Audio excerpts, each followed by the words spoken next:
Good num morning. We're back with session 20, blinking 8 of Blue Reflection Second Light, where today we're going to be going off to Yuzu and Lime's Hardscape, the Shijous. As we break through, what's this chapter? Is this chapter 9, isn't it? There's the Yuzu and Lime. Chapter 8 was, yeah, we haven't actually advanced the plots last stream. Because what you need to do is clearly build a water heater. No, build a teddy bear. There we go. Yeah, I think we're fine on the sand department, jeez. And after this one, we will break into chapter 10, which will then start our DLC binge. Which is the nicest way of putting it. I have no idea how long that'll take. Especially considering I'm going to be doing the gauntlet in the beach episode. There's no doubt about it. This is Lime's teddy bear. She used to love it. What does it have to do with resource, though? Yuzu? What's wrong? I don't know. I have this strange feeling.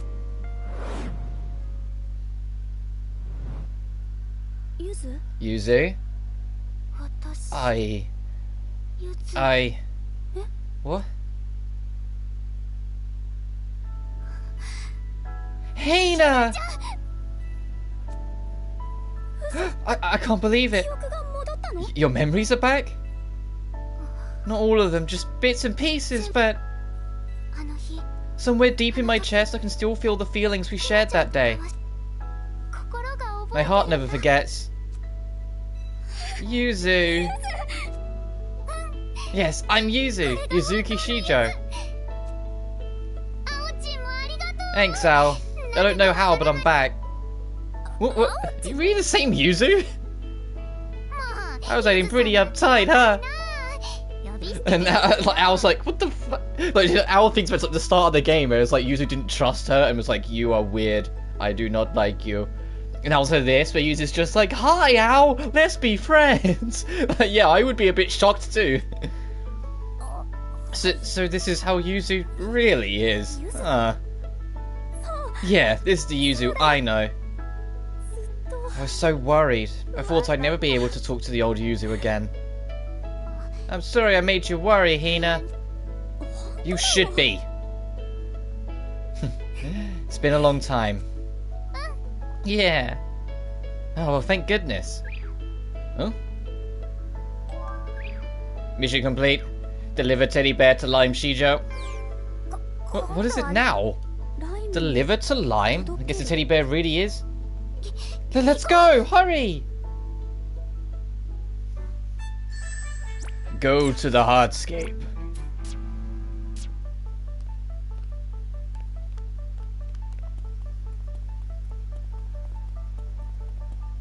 What happens if I talk to Yuzu now? What does she say? It may not be everything, but my memory is back. Thanks, Al. Oh, okay. She loses her oracle position of information giving for a bit. Alright.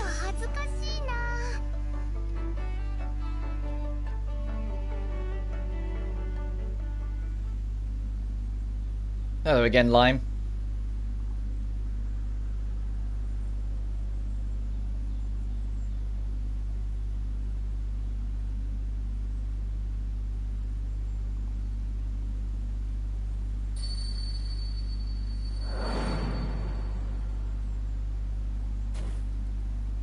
Lime!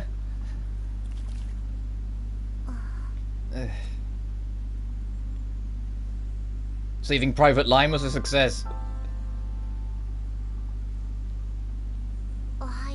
Morning, Yuzu. Hina. What is? Lime! I missed you so much! Hina. Me too. I'm so glad I could finally see you again. Lime, should you be standing? Are you feeling okay? Yuzu, I'll be fine. You don't need to worry about me. Are you sure? Are you sure you're okay? Yes. I'm so glad. Thanks, Yuzu. Wait a minute! How come you woke up? Let's just hurry back to the school for now. We'll take Lightning to the nurse's office. Okay, I'll tell the others. Hang on.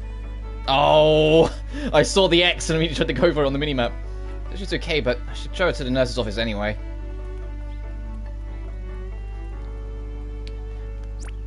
Is the group chat still called Saving Private Lime?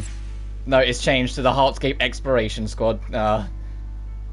Look how many people are in there. Like, this is the most tragic thing about the final chapter. It's like once you're done, everyone disconnects from the group chat. So it's like that long block of faces just underneath the group chat name starts vanishing one by one. It was so, like, heart-shattering to see, like, on the first run, because it was like the biggest proof of, no, you're done. There's nothing left now. You know, it was the biggest proof of that's the end of the road.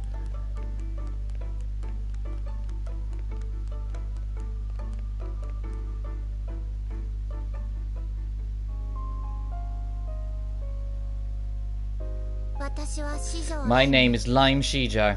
It's nice to re-meet you all. Nice to meet you!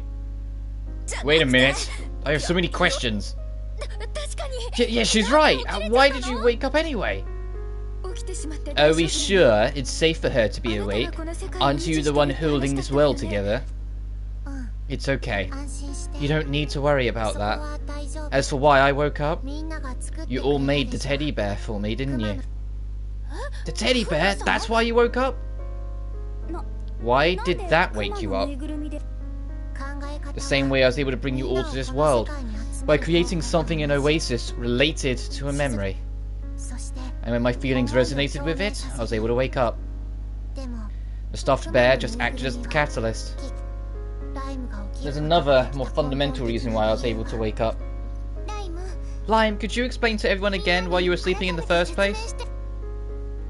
Sure. The reason I was sleeping is because we failed to bring everyone together here when we created Oasis. You couldn't bring everyone together? What do you mean? Hina, Shio, the others, they weren't at school in the beginning, right? Right. Initially, everyone was supposed to be brought to this world at the same time. So we were separated from the start? Exactly. And so each person's emotions formed like dewdrops, but one by itself is small by fragile. And so we decided to gather all the individual dewdrops into a single body, Oasis. Something must have gone wrong along the way. Each person's dewdrop shattered and was expelled into the nothingness. Along the way, something went wrong. And so I had to gather the broken dewdrops, put them back together. Lime was the anchor that kept our lifeboat, that is Oasis, from drifting off. It took more power than I expected to put them together, and the two of us spent a great deal of emotional energy in the process. So that explains what happened to Yuzu too. I can't remember exactly why it came to that, but that's how it happened. Or at least how we got to where we are. Now that everyone has gathered here, the burden isn't so heavy. So Lime doesn't need anyone to sleep anymore. Or doesn't need anyone to sleep anymore. That's right. Though I still had to use a large amount of emotional energy. I'm afraid we don't have any strength left to fight. I'm sorry. Yeah, aka, they're not going to be team members again, like they were in the first. Oh, don't apologize. We should be grateful to you for protecting us. I wanted to tell you sooner. The preparations were complete when Uta arrived. The crack. That's right. It's taken me until now to fix it. Nothing went according to plan, huh? I'm sorry. It's all my fault. It's all water under the bridge. I'm sure you didn't mean any harm. I'm sure a lot has happened since then. Would you mind telling me about it? Allow me!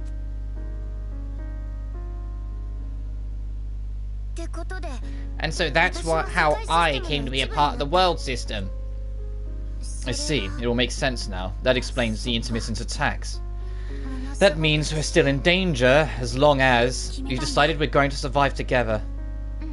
Of course. And I won't say that you can't. It wouldn't sit right with me to hurt someone in order to survive. Thank you, Lime. But given what you've just told me, we don't have any time to waste. Yeah, let's go get our memories back. Oh, I get it. Now that Lime is awake and Yuzu is back to normal, our hardscape should be back to normal now. Our hardscape is the center point that manages this world. So we should finally be able to understand about what happened to the world we all once lived in. Let's go to Yuzu and Lime's hardscape.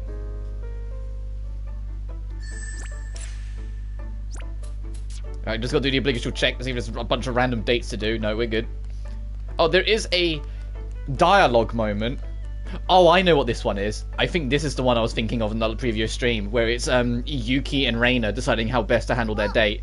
And last time I said to rest your head, so let's try the hand-holding. Hey, Al. Ah, sorry, I'm always in the wrong place at the wrong time. I didn't mean to interrupt your date.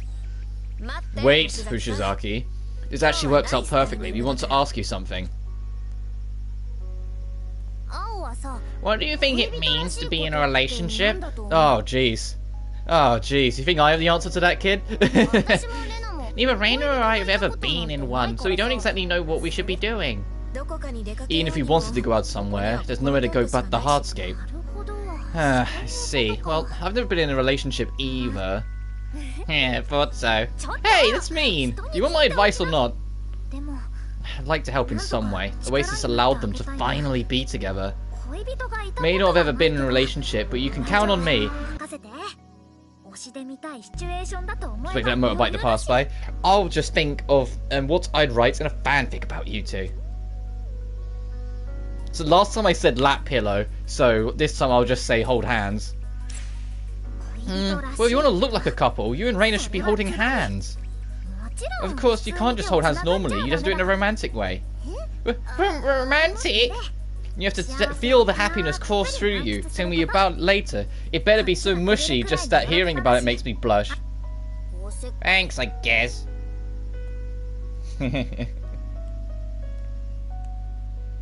But Yuki's still blushing, bless her heart.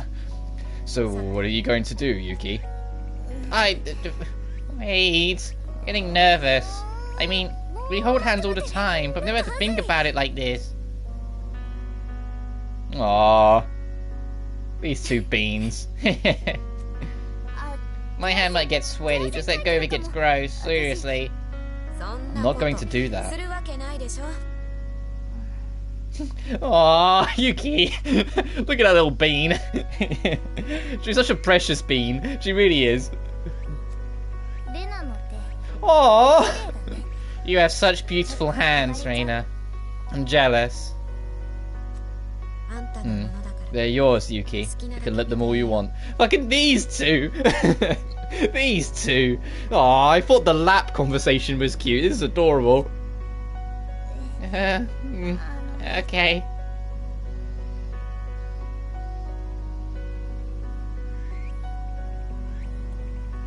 These two. Aww. I love that there's, like, so many, like, fluff scenes, if that makes sense, with Yuki and Reina. You actually get to see, like, those two be a couple.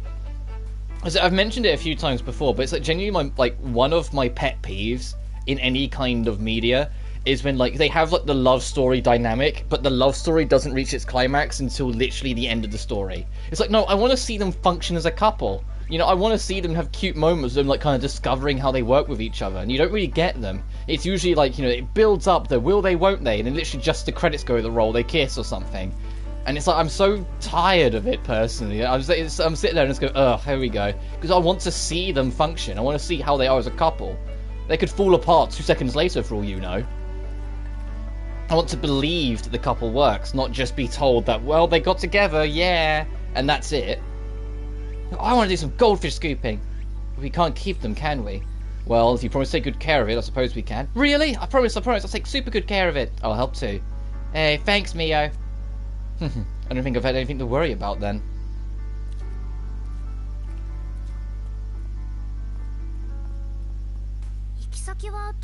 Let us go. Level 39. Okay, let me just What level are we? Do you think we're not a high enough level for level 39? I mean, we are level 48. I mean, I think we'd already hit the level cap by the time we went to Yuzu and Limes on the first playthrough, so that's a plus, I suppose. I mean, I know it's because we haven't touched Rise's Heartscape, and that's kind of like the biggest reason why we ended up getting to a super high level on the first playthrough, whilst in this, I said, we're obviously waiting in one. That reminds me, did you all work with Resource? Oh, yeah, right, this twist. I guess you could say that. But it stopped responding ever since the Uta's crack. What happened to it? Resource finished serving its purpose when I woke up. It's me, after all. I love this. I love the delayed reaction. I love the delayed reaction. I love the fact that all of them just kind of look at Lime, unfold their arms and go, wait a minute, what? What? To be specific, she's like a second personality that I created by detaching some of my emotions. Really? Oh, but come to think of it, Resource was the one who told us to make that teddy bear. It does make sense that Lime would know more about this world than anybody else. Originally, I created it to pass on information to everyone while I slept. But it was damaged in the crack and took a long time to recover. Why didn't you tell me? This is the first I'm hearing of all this. I came up with the idea while I was sleeping. How was I supposed to tell you? In any case, that's how I was able to gather and spread different kinds of information. Resource was only capable of simple exchanges though. That's why I had to narrow down the functions. That explains why she wouldn't answer some of our questions. It was a spur-of-the-moment idea, but I'm glad it did its job. Did its job? Does that mean we can't talk to it anymore? That's right, all the emotions used to create it have been used up. That's kinda sad. Huh? Are you really gonna miss it that much? It had a really nice personality. Well, wait a minute, what exactly did Resource say? You don't know, Lime? No, I may have created it, but the feelings I used aren't a part of me anymore, so... well, in that case, let me introduce you to Resource. Who's that? It's you, isn't it? Well, yeah, but why is it so peppy? That's what we want to know. I bet the truth is Lime is just as peppy inside as Resource. That is not true. I'm more of an intellectual type. Really? How so? Lots of reasons. For example... Oh, it's no good. I forgot all my memories. Hey, we're gonna have demons to deal with soon, you know. We have to all stay alert. Yeah, we know. Do you really? No point in exhausting yourself and trying to be alert at all times. Yeah, this is just right for us. This place is split into multiple areas. You can use any of the doors to move between them. My memories must be in there. Help me get them back. And thus we enter Yuzu and Lime's Heartscape. The one giant recreation of all of the areas from the first game. Which, I must say it again, really puts into perspective the scale difference between the first game and the second. That every single dungeon environment of the first game is encapsulated into just one dungeon in this game.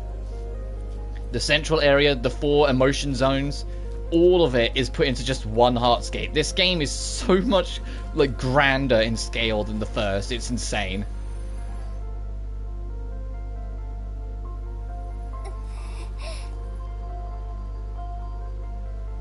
Oh, I forgot this. I think this is one of the tracks that I forgot to add to the leitmotif video I did on Blue Reflection.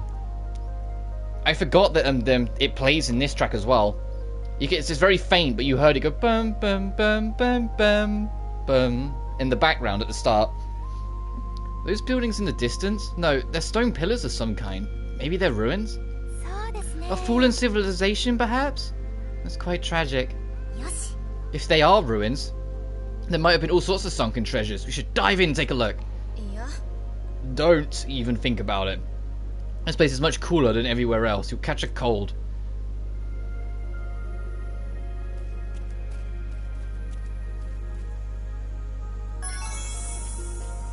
Oh right, we're going to be picking up pretty much the last of the resources we need to build stuff in this dungeon, I imagine.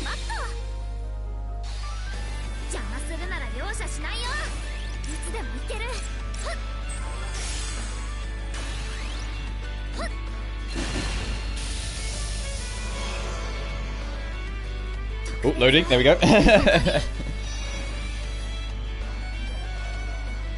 And I'm gonna say it again, as much as like this battle theme is better than the one at the start of the game, I kind of really miss the first battle theme. It's a problem that unfortunately happens in like any RPG that decides to have different battle themes depending on your journey throughout the game. I end up missing the older ones anyway. The worst one was Tales of Berseria for me, because that game has like 4 or 5 significant normal battle themes, depending on how far along the story you are. And it's like, by the time I reached the end of the game, I was like, man, there's some great tracks that I'm really missing now. The thing is, they made the compromise though, where you could later on get music costumes, which would change the music of the game when you go into fights. And like once you got near the end of the game, you got the music costumes with like all of the earlier battle themes. So the compromise is that when you went into post game, you could pretty much pick what costume you wanted to hear, what battle theme you wanted.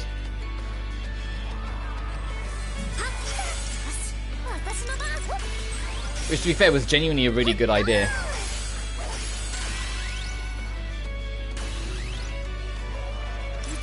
Meanwhile, Tales of Arise doesn't go anywhere near as crazy with said battle themes.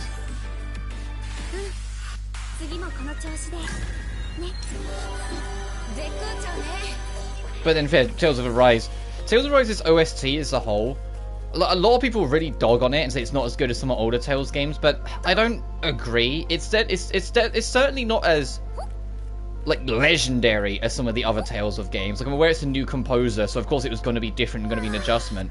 But I still thought there were some real bangers in there. I liked the boss theme, I liked some of the environment themes, and that final dungeon theme, all 3 variants of the final dungeon theme are amazing. And the build-up to some of the boss themes. Like, they had like some bosses had unique music played to build up the boss before the fight started. They put their heart and soul into those build-ups. Some of the build-ups to the bosses are like genuinely better than some of the actual boss themes. The true final boss being the perfect example. The build-up track that plays, like the 4 minutes before the boss starts, I genuinely prefer over the actual final boss theme, because it amps it up and just keeps on escalating and escalating and escalating to the point where you're literally like, and then it finally just explodes into the boss theme like 4 minutes later. It's so like strong. So I do have problems with Tales of Arise. I feel like the combat isn't as engaging as it is in Berseria. I don't feel like it's got as many options as it's got in Berseria, but the story and character writing is still amazing. The environments are super fun to do. I wouldn't have 100%ed it if I didn't enjoy it, you know? Like, it's still a really strong game, and it was still my game of the year last year. In my mind, it well and truly deserved it. And at the time, I even said, I don't know if I'd agree with this statement I'm about to say now, because some games that have come out since Tales of Arise, like Elden Ring, and you know, like really kind of put that on a pedestal. But Tales of Arise, when it came out, I genuinely felt was the best game on PS5, the best game on next gen, in my humble opinion.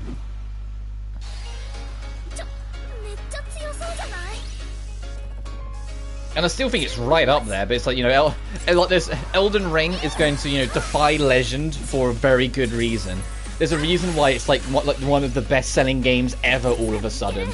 And the most frustrating thing surrounding that, though, is that you already know that most Western developers, especially like the big names like Ubisoft, EA, and Activision, they're not gonna look at it and be like, oh, this game did something really different and, you know, didn't do microtransactions, didn't like forcibly hold your hand the whole way through. Just an extremely solid, open-ended single-player game with a lot of mysteries, a fair amount of challenges, content everywhere, without having to tell you any of it. You had to figure it all out yourself, and people loved it.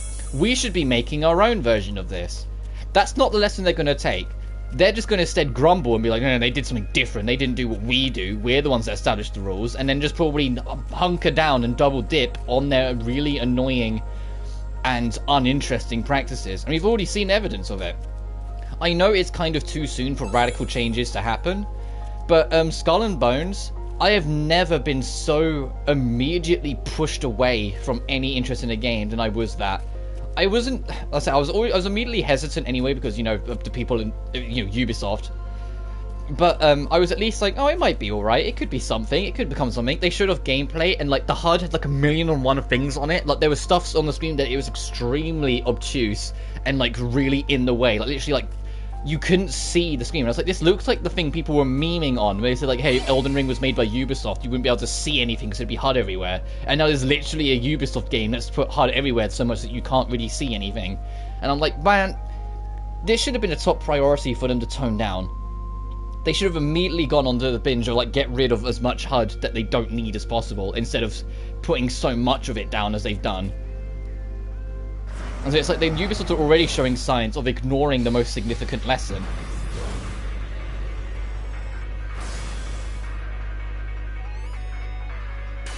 Oh, doorbell, give me 1 second.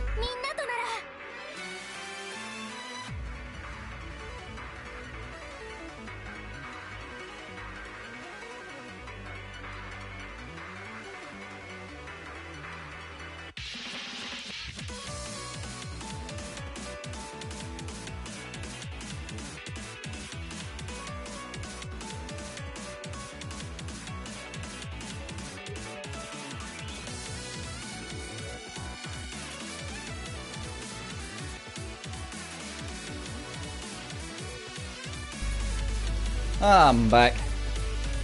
I just realised I've never actually spent the time, like the minute to actually look at how much of a stat boost we actually have on everyone when we're in combat. Because you can actually see like the pluses on it from the attack boosts and whatnot. Like Hina has a strong 80, ours 77. Hiyori is a monster. Hiyori is an absolute monster. 147 extra, so she's at 568 attack. Damn. And because Rain is on our bench, so she's not as much. When we do the DLC dungeon, I do want to kind of rearrange the party a little bit. Like, when we get to the final dungeon, I'll probably stick with what we've got. But there's some characters I kind of want to give just a little bit more, like, glimmer of time on. I think it would be nice, like, for what, maybe on the, especially when we get to the gauntlets, like, have a boss fight where we do use Kokoro, have a boss fight where we do use Shijou. I am completely miserable. There we go. I was like, I am really not hitting any of these counters. Oh, the timing on it's really awkward.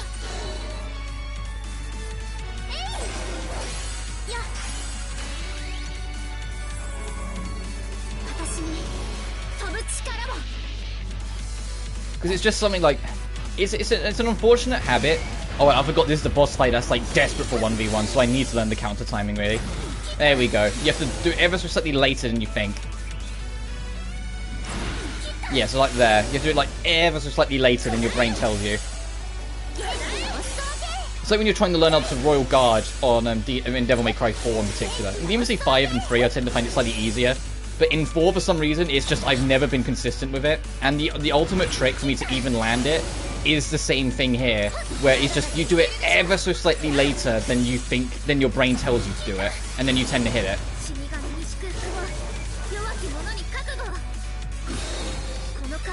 Because you tend to like almost do it like the moment you see like the enemy actually swing down. Like if they lift their hand up and then go to slam down, you impulsively kind of press it just as it slams down and you end up being slightly too soon. So it's like you have to convince yourselves, like when your brain says now, you have to almost like delay yourself from the input, then press it, and then you nail it. Whilst in 3 and 5, 3 just because I guess, even though it's supposed to be harder, I don't know, I guess I just played the game more, so I'm a bit more consistent. While in 5... in DMC 5, I guess they made it just slightly more manageable, so I never had much trouble with Royal Guard. Anyway, it is our duty to protect everyone's emotions. Those words struck me. But the parry timing for that boss seemed, like in this, seemed around the same sort of idea. If you just press the counter button when it lifts its hand, you'll fail. You have to wait ever so slightly later than you first think to press it, and then you seem to hit it. Those words struck me. As the Watchers of the Common, it's our duty to protect everyone by any means necessary. We were desperately searching for a breakthrough in a dying world. But we weren't able to find anything with the two of us alone. There wasn't much time left. We had almost given up hope, but there was one possible solution. That was Oasis. I find it funny that, like, in their memories, they're talking about Oasis when they weren't the one that invented the term.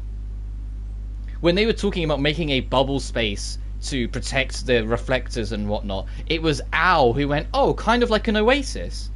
And Yuzu went, oh, that's actually quite a good name for it. It's like, why is it suddenly inserted itself into their memories like this when they weren't the ones that invented that they made up the term for the bubble space they're in? Ao was the one that said, oh, it's kind of like an oasis. You know, like, why is it in their memory?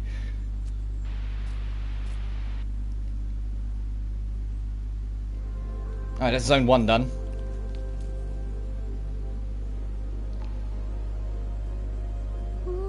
This place feels warm.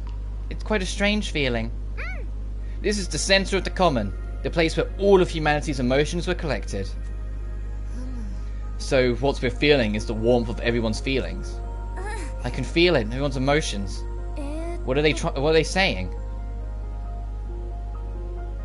I'm hungry. I think those are just your own feelings. We're in our hardscape, remember? This is just a model of the common. No one's emotions are actually here.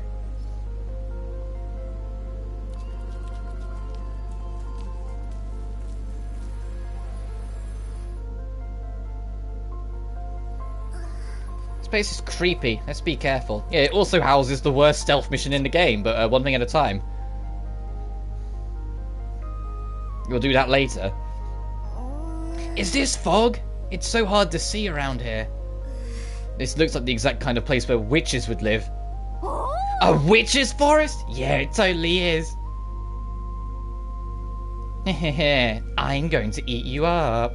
Ah! Oh, ow! You almost gave me a heart attack. So I got you good. Ow!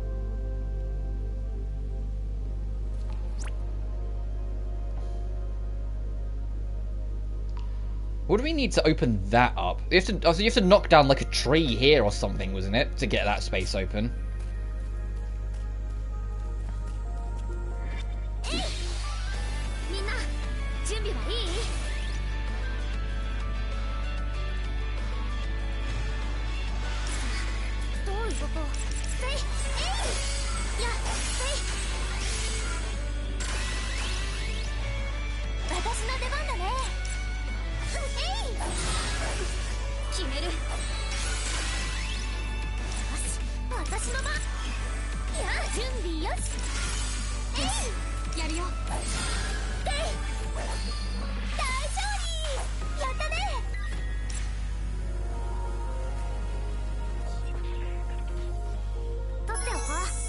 Oh nice, we've got burnable water. We needed that for something. One of the things we need to make, we needed that for.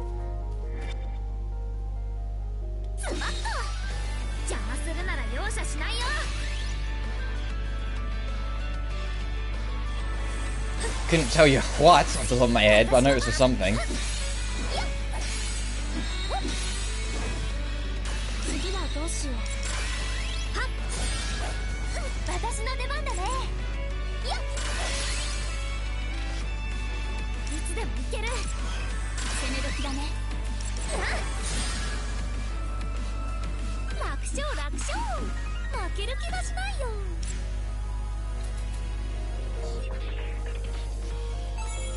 Back in the day, Hina said, "Oh, back in the day, we used to use fabric." Hina, firstly, you're not that old, and secondly, people still use fabric for a bunch of stuff. What do you mean, back in the day? I saw that voice line. You're not escaping that one, Hina. What do you mean, back in the day?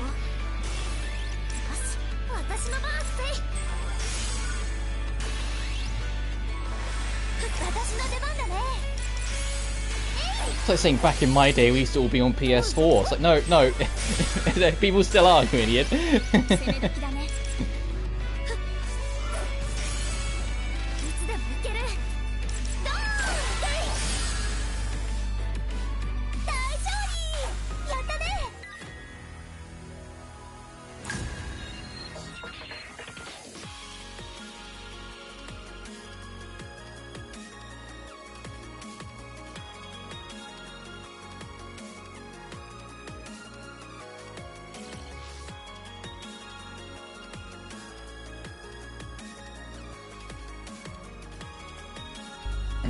Right, sorry, I just had to... I put my fan on. It's starting to get a bit hot in here. So you might be able to hear it in the background. Hopefully it's not too bad.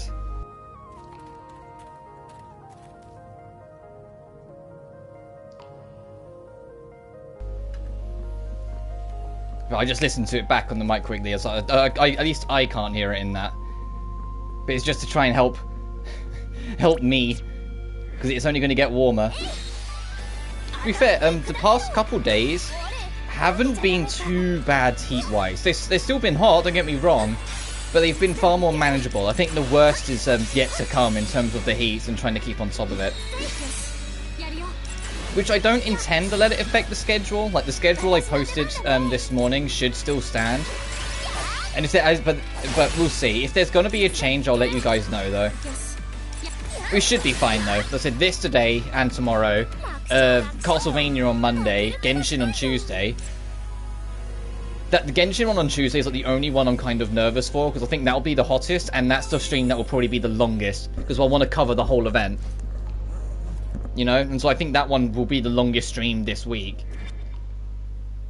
And if that's the case, and it's going to be super hot, like, that might be a bit of battle stations, you know? That might be a bit of all hands on deck, let's just try and get through this.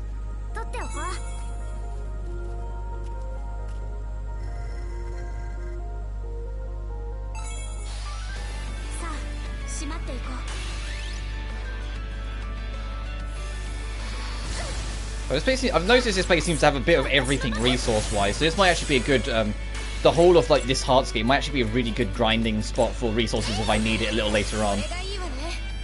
Speaking of, I need to remember, when we get to the final dungeon, like later on, there was unique ingredients and unique things, like resources that you could find in that dungeon.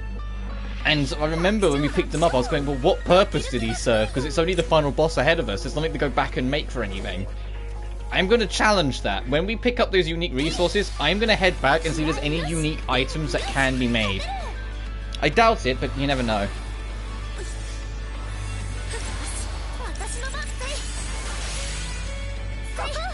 I'm also, at around the time we get Uta's rank 10 scene, I'm also going to make a separate save, so I have more of like a free access save, just kind of run around, do whatever I want. Like, if I feel like coming back to this game and like exploring a few nooks and crannies to see if I can find something.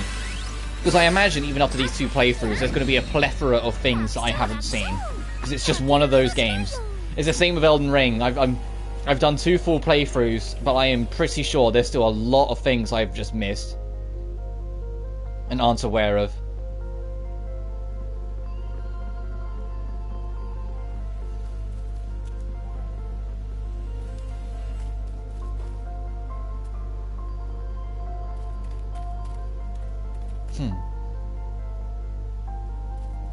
I love that animation, but I am curious, how good is Hina's jump that she could make the whole jump in one and not need any help to climb up, and yet Al couldn't?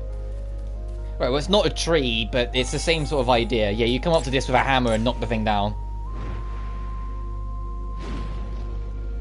So I think this is the... I'm trying to remember. It's like, is there something in... There's even... Because we've got after this, right, we've got Owl's Hardscape, which has no enemies and no obstacles. Uta's 4th area, 4th layer, which I think has like an obstacle or 2, and then we have the final dungeon. And the final dungeon, I'm going to be honest, I think it's because like it was kind of high on the video game adrenaline of being in the last area and seeing where the story ends and whatnot. But I can't remember much of the final dungeon. I can't remember if we had to use any resources for anything in that. I just remember picking up resources that seemingly had no purpose and being curious about it and being like, oh, maybe there'll be a little bit more. And then there not being a little bit more. We went and fought the final boss and then we just left.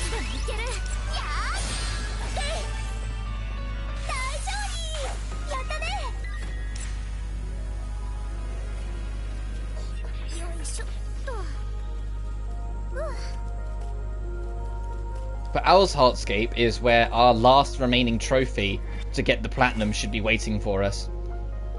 Can I reach this, or is this too much in there? Alright, too much in the enemy's field. Okay, we'll kill this thing. But Owl's Heartscape is the last thing, because we still need to find all of the unique dialogue points in each dungeon. And there's only one now that we're still missing, and it's a 5th one in Owl's Heartscape. But because it's only one zone, I'm not worried about missing that. Now I know that it's there, we can just keep on circling around, like poking our head around until we get it. And we'll know when we've got it, because the trophy will pop. And then we can just experience whatever unique scene it is that we missed on the first run.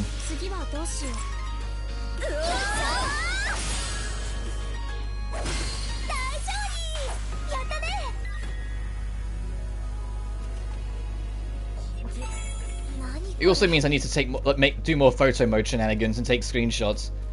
So then I've got something to accompany the Platinum Trophy screenshot that I'll chuck on Twitter. Which, speaking of Twitter, I was going to mention it in the last stream, but I just completely forgot. I think some of the Blue Reflection community found me. I think a few of them found me. Because what I mean is, not this morning, but yesterday morning, I woke up and realized I had like 12 notifications from Twitter.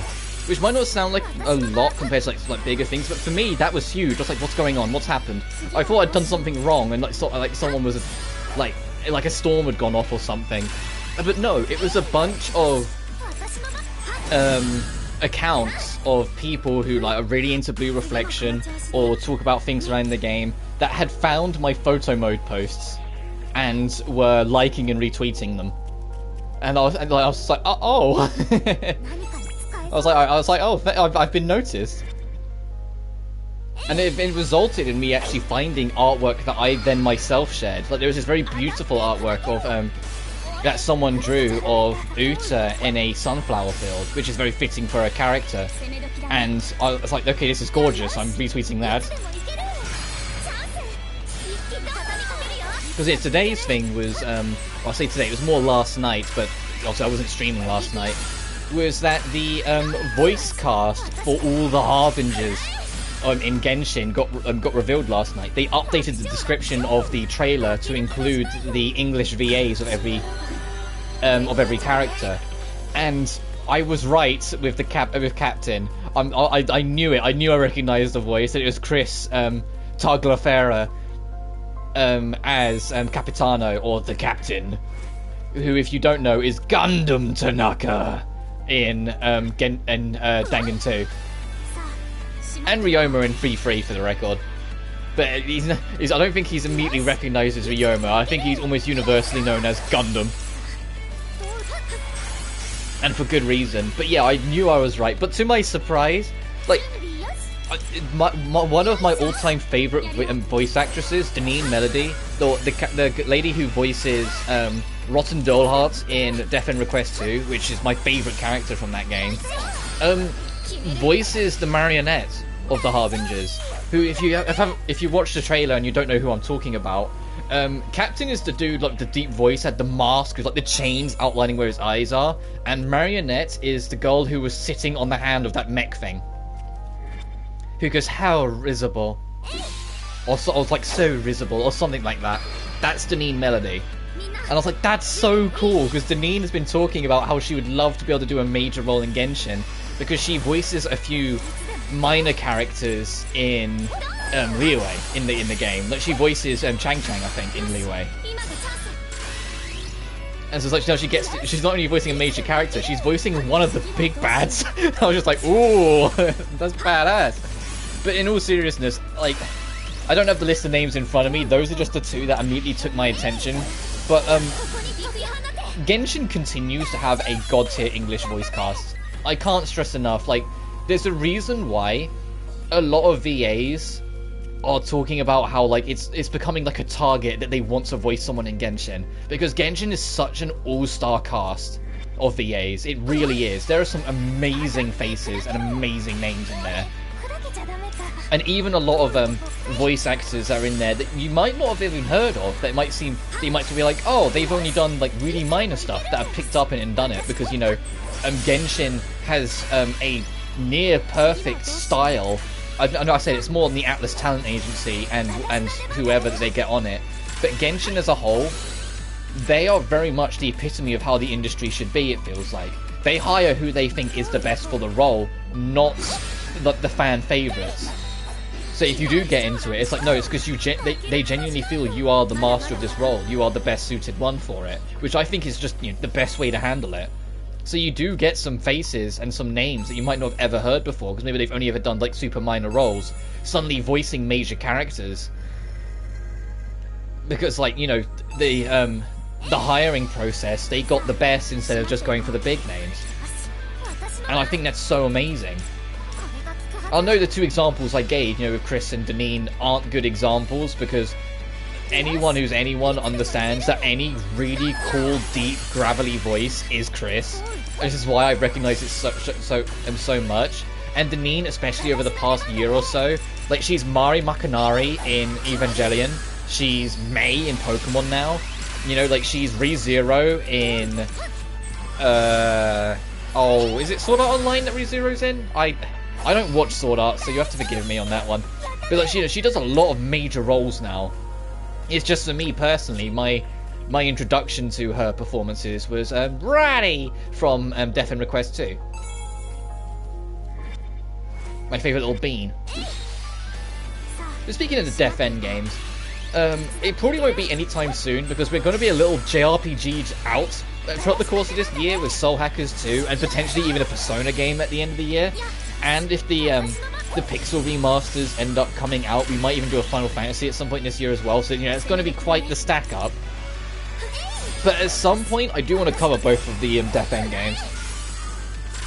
But especially more so, as much as I prefer Death End 2, especially Death End 1, because the last time I played it was before Death End 2 came out.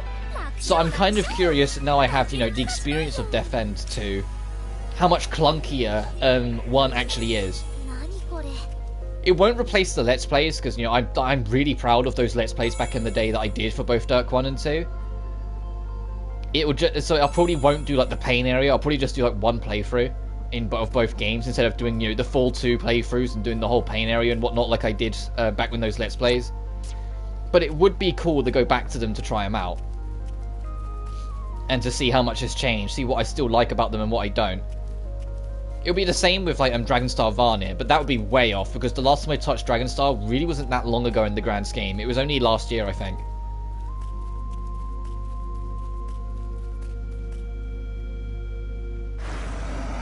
There's only so much I can gush about that game. The only thing is that on live, some of its problems would highlight itself more, because I'd try and go for the true ending, which means any accidental berserking would count as a game over, and that's very frustrating about that game. Speaking of, I forgot this guy is a combo resetter.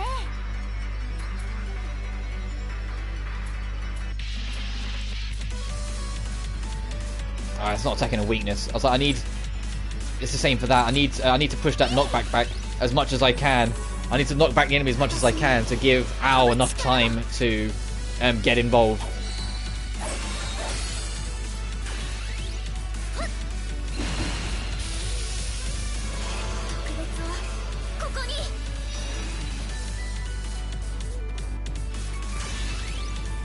No, okay. Well, it's okay, we only just started, so the combo count we're going to lose really doesn't mean much. Literally 3. Oh, nearly got it back, though. No, I'm just going to let this hit. Ow.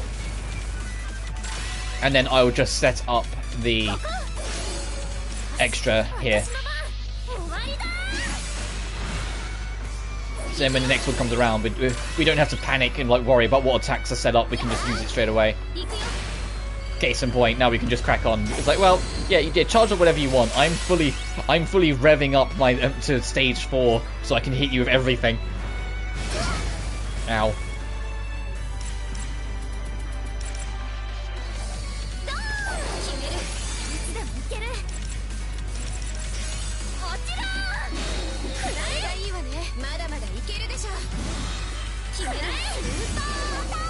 Oh, it's nearly dead. Yeah, goodbye. So that's why I wasn't that worried. I was like, I knew it was going to get destroyed very soon. Alright, 2 down, 2 to go.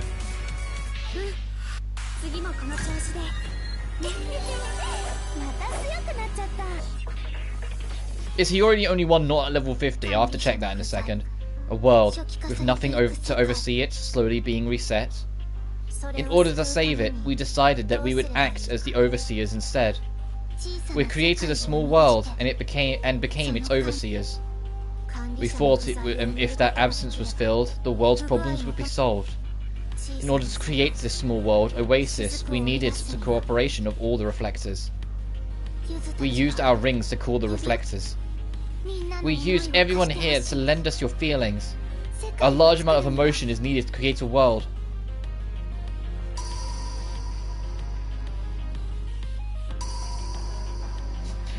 It's kind of funny that they're like, some of the characters are in their alternate colors, considering, you know, that didn't supposed to have not happened until they joined the world, but you know, they're not going to change the models to their normal now.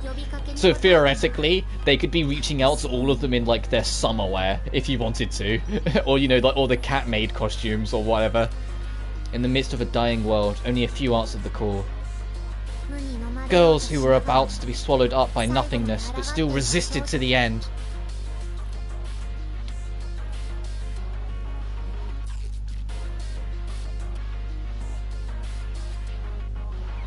Damn, when I didn't have my fan on, I was starting to get a sweat on. I put my fan on, a chill just ran down my spine. I can't win. We will create a new world with them.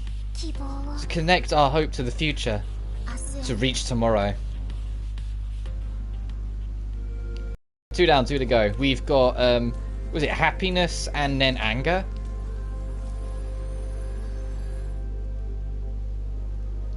Yeah, I think this is, yeah, it literally says happiness zone. Okay.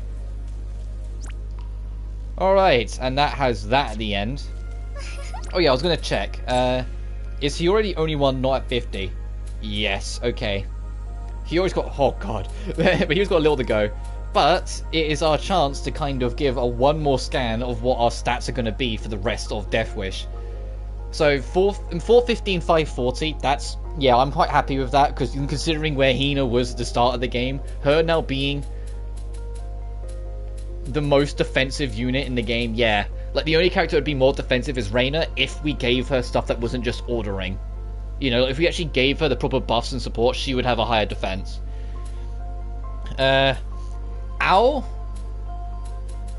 fittingly enough, is actually the weakest attack-wise in our party. That's kind of funny. Yeah, both of these two, both of the OP two are like super geared up. And is doing alright. E for speed. Oh, Hiyori of our three has the lowest E for recovery speed, but her attack is delicious. And her 343 defense. I mean, she'll get a slight buff yet because of them. She's not a level 50, but that's quite good. As in these three, we haven't put any buffs really on because of how we're using them. But yeah, I'm kind of happy with what we got. I think Hina is like a very brick-y character now, despite the trouble we had with her early on. Hiyori might have the least amount of defense, but she has the most health to try and kind of mitigate that a little bit.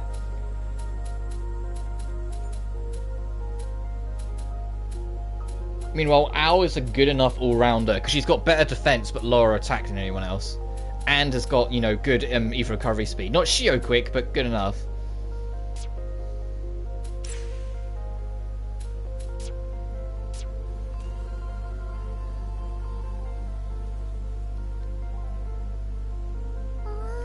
This feels wonderful.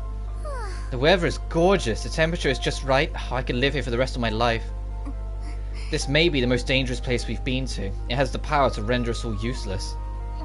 We've taken out all kinds of enemies, but the battle we face here will be our hardest yet. Dang, I'm about to fall asleep. I'm gonna go run around and stay awake. Wait, ow! Whoa!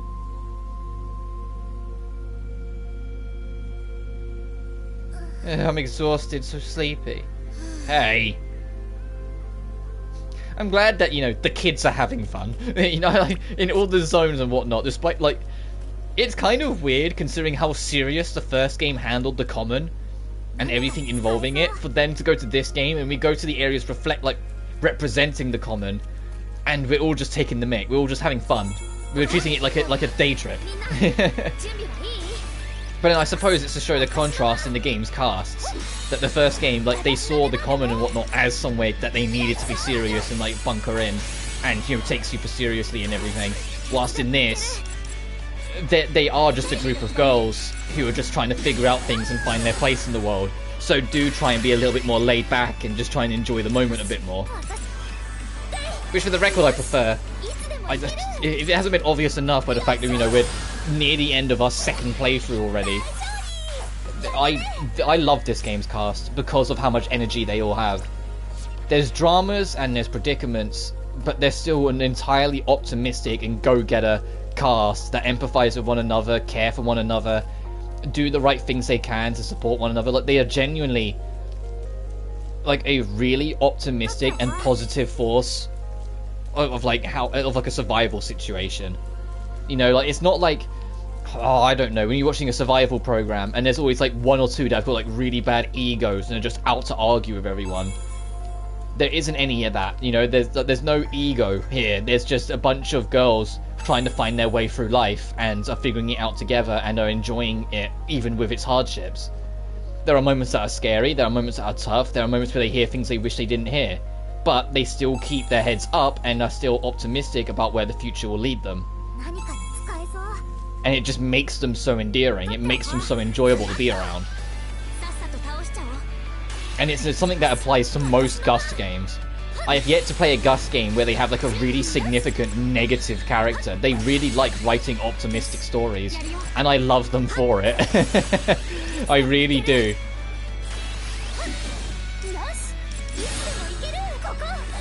I have a lot of time for Gust as a company. I'm not into all of their games. Like, some of their older ones are definitely very clunky. Like, they've come a long way over the years.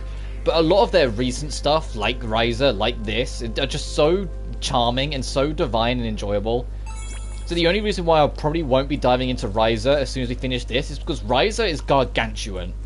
Riser is one of their biggest games because it's more non-linear and open-ended structure. Like, I remember being like 25 hours into the game and then realizing I'd only just done like one of the, like, chapter 1 or 2 or something. I was like, oh no, there's a lot. It's a super laid-back game.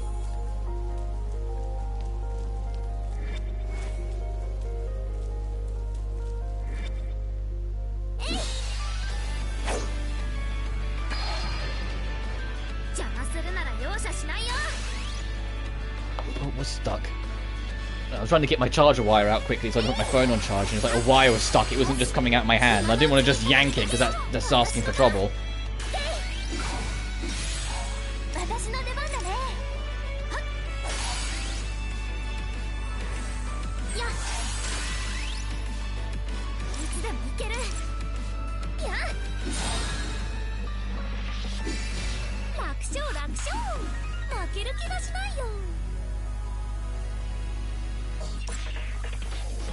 So, I don't really know why I'm fighting these enemies as much now, because it's like, it's only Hiyori that needs to hit level 50, and she's close enough.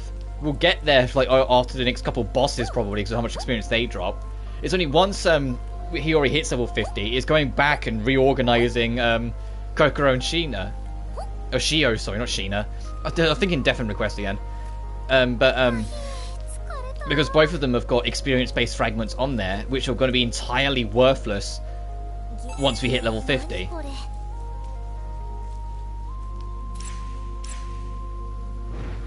And so I might as well kit them out with proper fragments, like proper attacker mode fragments, so that when we do get to that gauntlet and I start rearranging parties every so many fights just to try and mix it up, you know, they're good to go. I don't have to worry about it.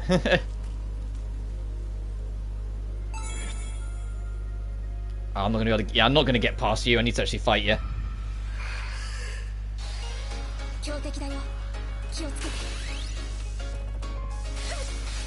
Ow, ow. Okay, this isn't really much of a mini boss. This should be fine. It's just two of these guys.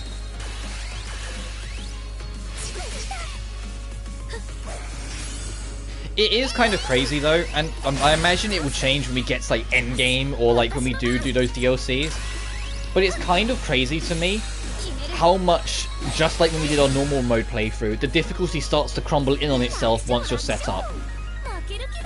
Yeah, it took a little bit longer to get going, but it still felt like around Hina's dungeon, or a little after, we started to get into a groove, and we've just kind of been like riding it out ever since.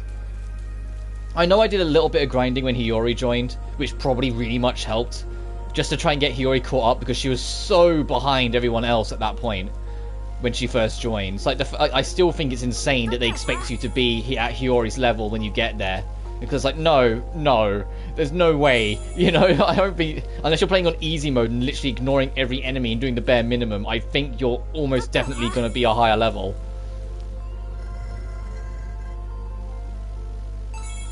But outside of that, like, that's the only grinding, like, major grinding I really did. Because I did a little when Shijou joined, a little when Hina joined, but it wasn't, like, an extensive amount. It certainly wasn't the amount that I did with Hiyori.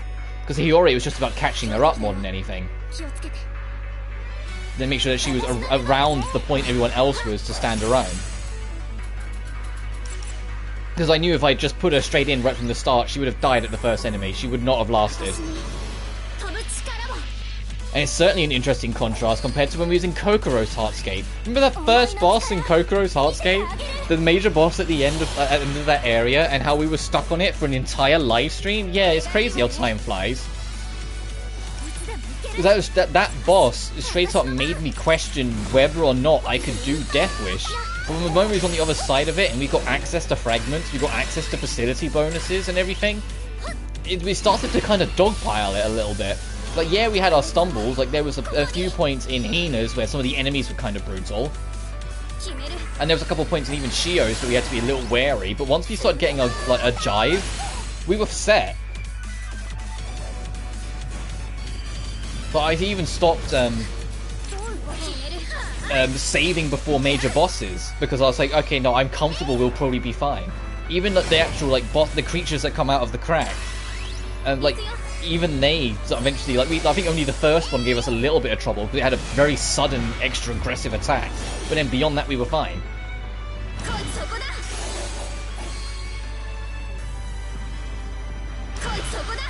Alright, now we can go crazy. Get it, Hina, with your super crazy animations. Because Hina gets special treatment for being the last game's pro tag.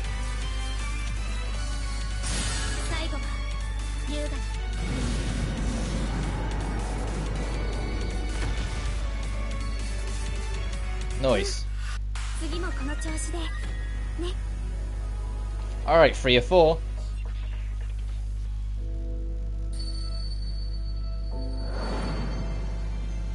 We formed worlds around the fragments. That's how what we began to call dewdrops came about.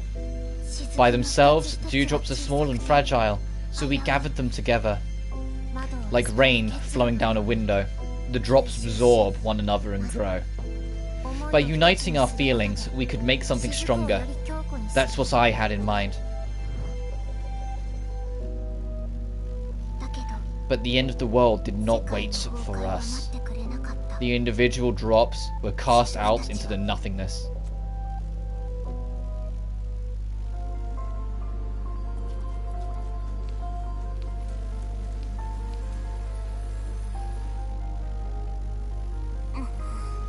So hot, it feels like a sauna in here. Yeah, it's the anger zone. Alright, it's got that spot there.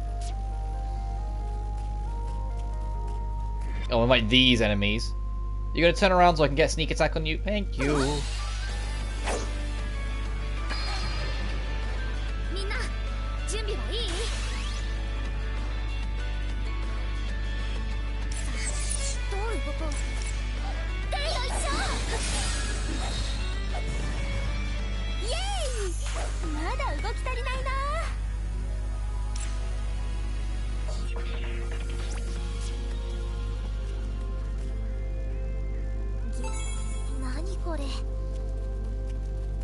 It is admittedly, like, when I woke up this morning, I was like, okay, let's stream more Play Reflection and get ready for it. It did kind of start to hit me, and I was like, we're not too far away from the end. I think I talked about it briefly at the end, last stream, but it's like, I don't want this game to end, you know? Because like, I won't be able to justify a third playthrough. There'll be nothing new to gain out of doing this whole game a third time, you know? Yeah, there might be little minor scenes here and there, but then nothing would change in the process. I'd be doing it just because I'm addicted. And it would, and that sort of mentality is the easiest way to burn out of a game. When you're not, if you don't have a reason to go through it again, you're just like, yeah, oh, I love it, let's go through it again, sort of thing. And it's like you've only just done it recently. That's how burnout starts to happen, because it starts to become repetitive. Unless you're a speedrunner, which I'm not. That idea of repetition is of like just to master everything to a fine tooth. It's just, no, I'm good, thanks.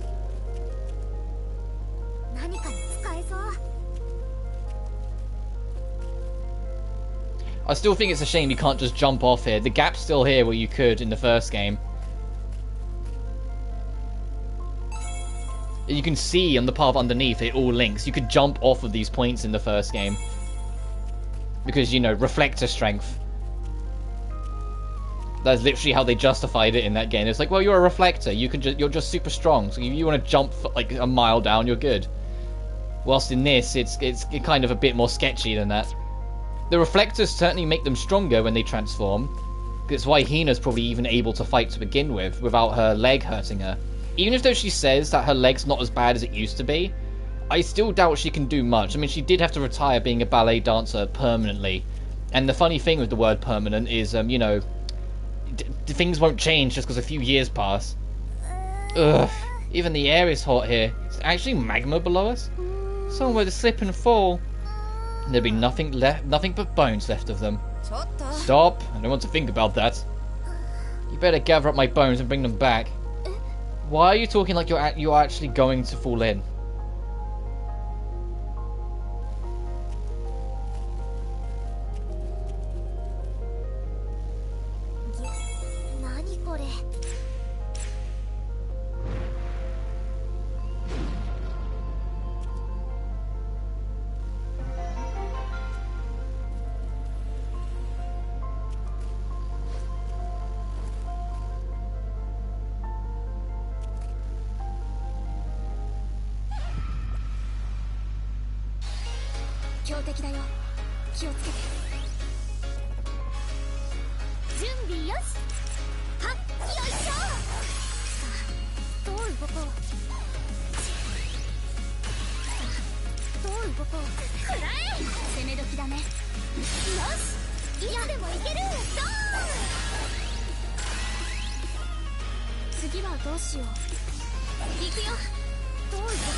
Last zone. It's gonna be a 2-for-1.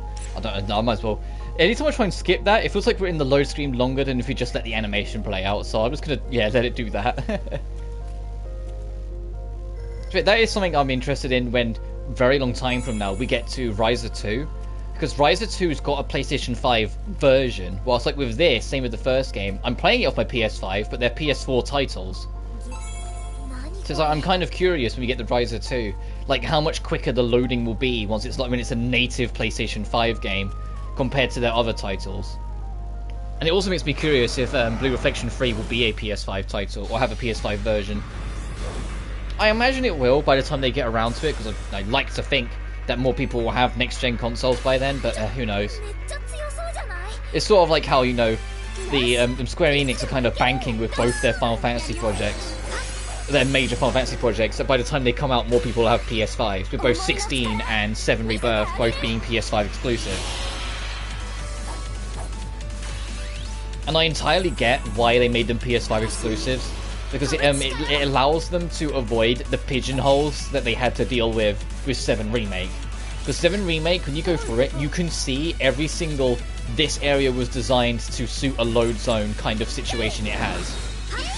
You know, the amount of little tunnels or points where like a big area will suddenly close down into like a tiny gap that you have to like slowly crawl under or something. It's like, yeah, okay, these are load zones that you're going through. Or how if you quick travel, it takes a while for you to actually quick travel, despite the name.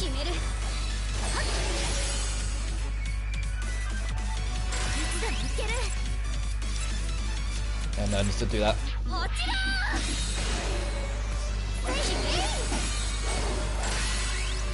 So not having to worry about those pigeonholes and be able to make them just more open-ended and natural zones for both 16 and 7 Rebirth. Yeah, it's like, yeah, no wonder they don't want to touch a PS4 version. They have to worry about that stuff. They want to be able to just be able to rock it and say like, hey, look, have an SSD drive. What's the timing for this? Hang on.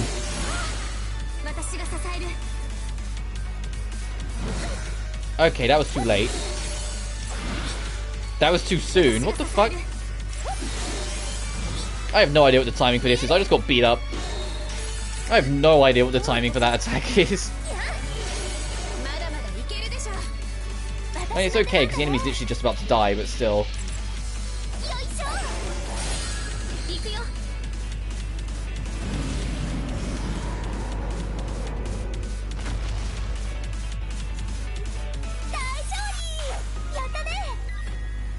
Alright, major boss time. As it was, the drops would eventually be swallowed up completely by nothingness. Lime and I struggled to bring together the scattered drops.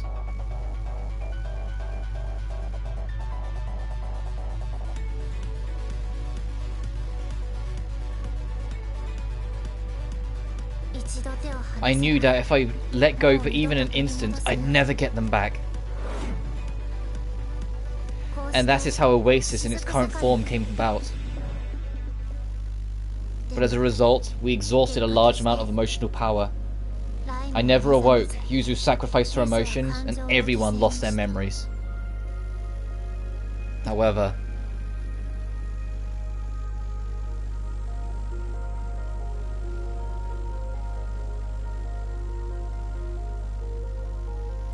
we survived. We survived!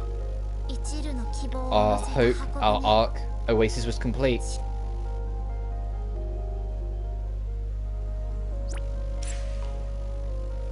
Oh, we got fully healed from that fight. I just looked at everyone's. Yeah, we got completely fully restored from that.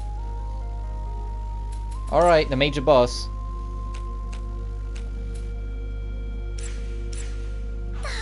Sure, let's actually use these energy drinks there. Let's buff everyone's attack. Remember the way Oasis access controls. Let's continue on.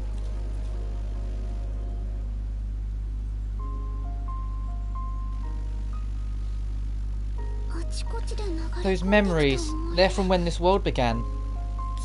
My memories are still a bit hazy, so I'm still not exactly sure what happened.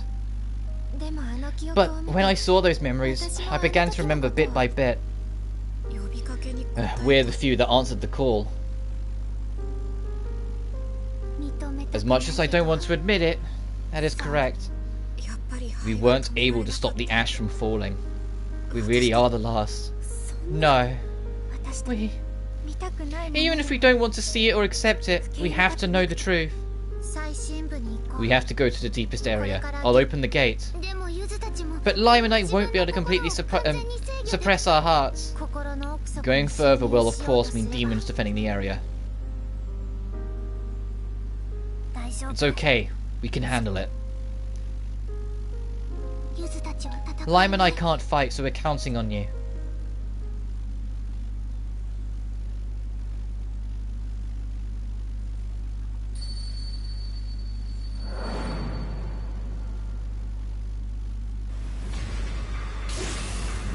Alright, here we go.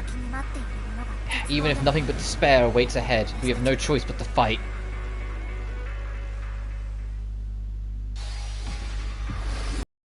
Boss scene ended, and then loaded, and then the boss scene started again.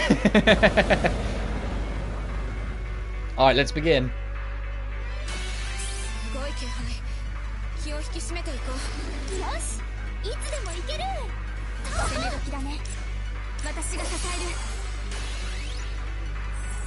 Alright, the major boss of this.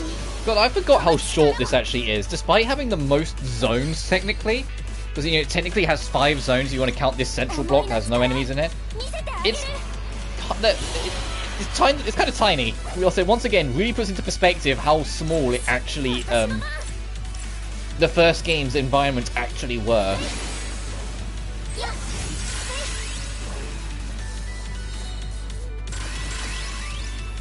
Yeah, I want everyone to transform. so then I can set up the spare shield for 2,000 points. So I'll try and get out of there before it charges up. Okay, we might not get enough time. I'll just do a default. Yeah, we're not going to get enough time. I'm just going to do a default for now. And then next chance I get, I will do the setup shield.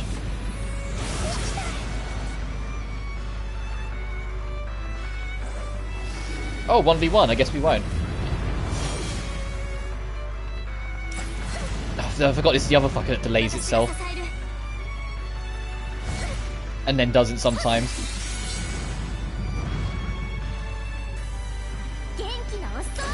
Gotcha, okay. I had to get a feel for it, but I think... And this is the one that will delay. Got ya. Okay, now we can just go all in.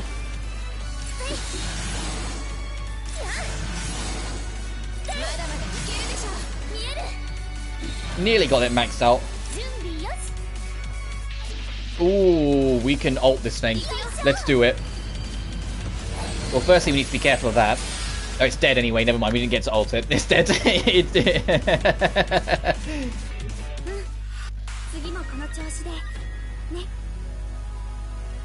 Hey! Okay, everyone's leveled out, so I need to reorganize Kokoro's fragments next chance we get.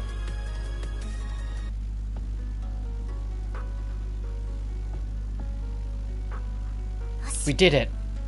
Thank you, everyone. The place used to control Oasis is just up ahead. You can use it to see all of the information about Oasis. Everything. So we'll finally be able to know the truth. We've had a lot of speed bumps on the way here, but we finally arrived. Let's go find out the truth.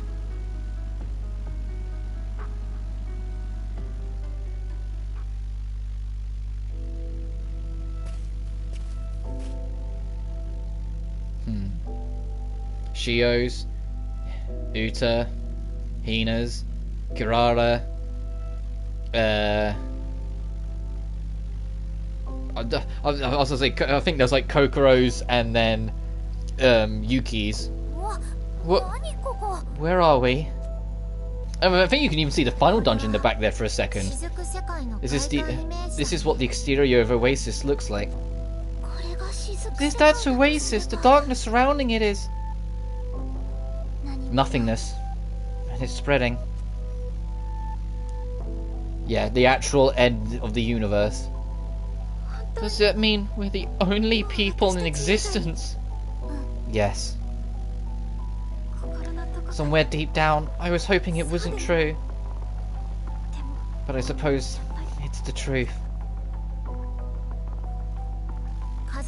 Family, friends, everyone we care about is no longer in this world. No, I can't. There has to be a way. There must be some way to bring everyone back. Like what? I'm sorry, I don't know. I spoke without thinking. This is all my fault. That's not true. We've been wanting to tell you that for so long. Yuzu? Lime?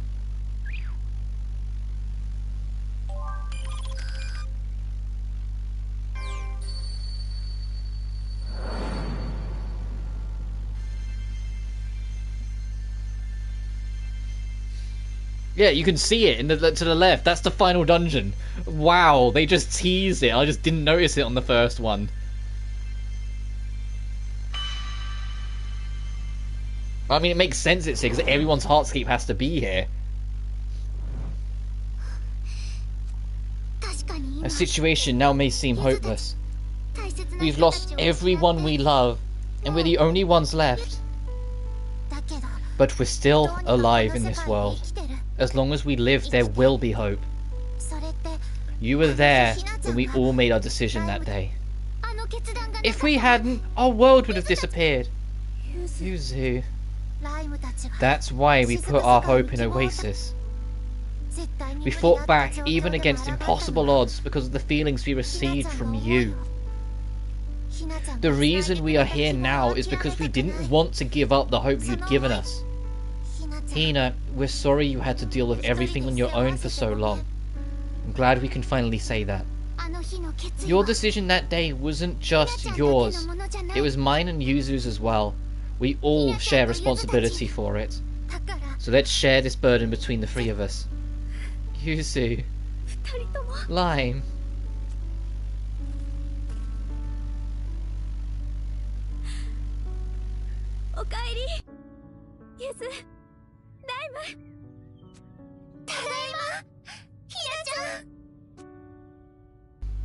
Ah, hits me right in the feels. Like I said, the first game, seeing those three back together does warm me up. Anyway, we got new side quests. Hello, Uta. Thank you for your help the other day, Al. It looks like I may be able to help after all. You're very welcome. But most importantly, I hope you had fun. I did. I learned quite a lot. I'm actually much more interested in cooking now. Really? I'm so glad to hear it. You are happy when I have fun? Well, of course. I'm glad if you want to be helpful, but you enjoying yourself is the most important thing. The most important thing? That's right, it seems pretty special that we all met here and became friends. If my friends are happy and so am I, then if what you say is true, I'd like to make a request. I'd like to work more on my cooking, so to that end I need a variety of ingredients. A variety, huh? You got it, I'll go gather them for you. And you want? I need you right now. Need me? Hina, this is so sudden. I mean, I like you too, but I didn't mean like that. If I tell someone my feelings, I'd actually think about the time and place, even if it was someone like you. You said that like a compliment, but anyway, what do you need from me? I want you to come fight demons with me. My legs move fine, but still feel a little stiff. Oh, I see. Alright, let's go. Thank you. I love that part of you. Love! Okay, it's time to go now. Ow. Ow, your harem is showing again.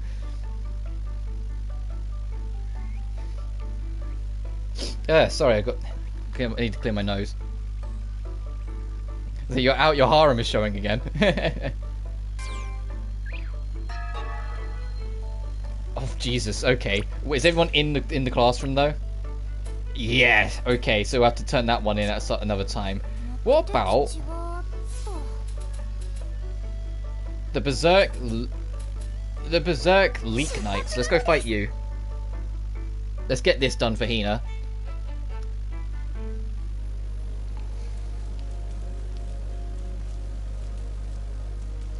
There is one.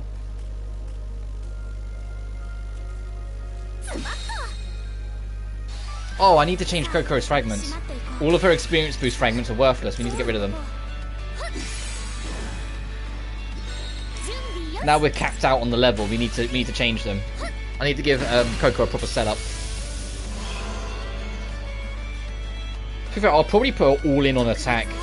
You know, just embrace the glass cannon, like put very little on defense and just make her have like an ungodly attack. And Shijou I'll try and keep more well balanced just because she's such a great all-rounder as well as being kind of overpowered. Which just leaves Reina on the order support ring. But so at some point I might rearrange that for Reina as well. Just so I can have her in a fight or two. Because I feel kind of bad that she gets like the first half of the game. Well, was kind of dragged through the first half of the game, and then after that kind of, you know, just vanished. The moment Hiyori joined, Reina was gone.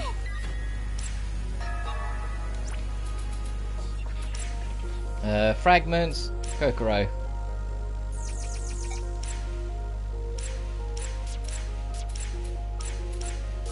Alright, let's see what...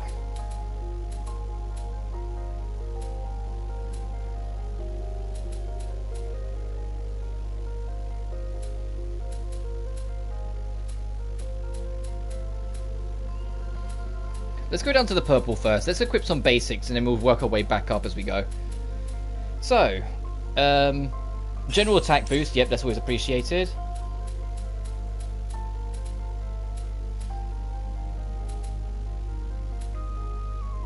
Defense based on gear. No, I'll give that to someone else. The enemy's never going to be 3 or more levels above us since we're at the cap. Either recovery speed,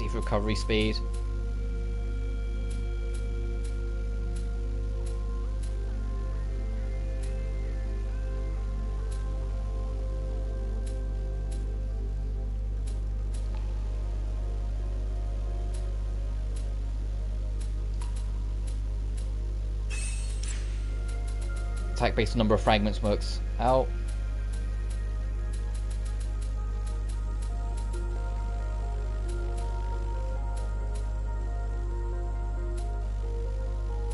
That would be dangerous. That would be kind of dangerous to go for. I know I said glass cannon, but that's kind of... whoa.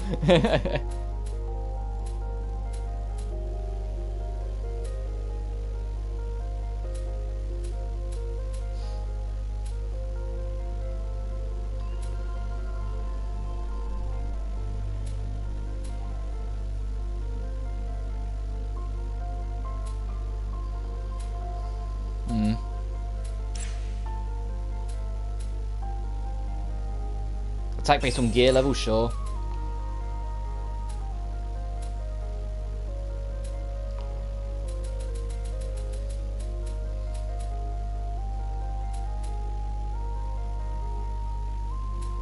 Costs 3, damn.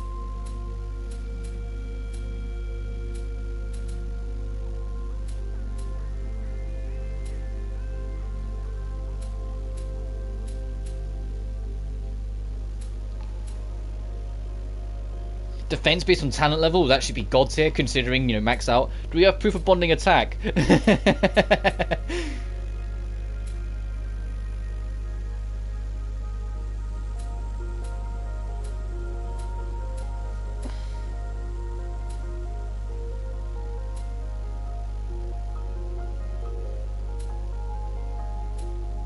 Oh, that's the bottom of the list.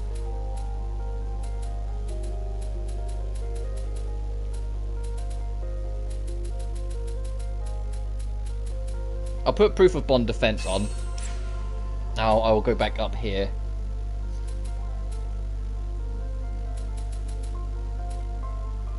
Sure.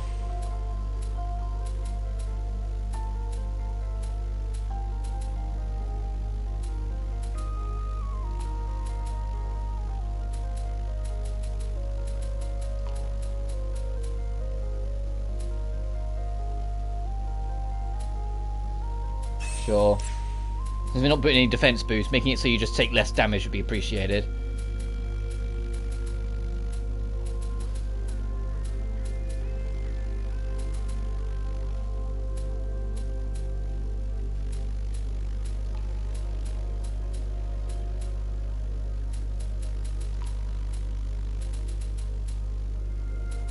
Oh, this is all one-on-one stuff. No, that's all them. And pink is allows use of extra skills, which we're not fussed about.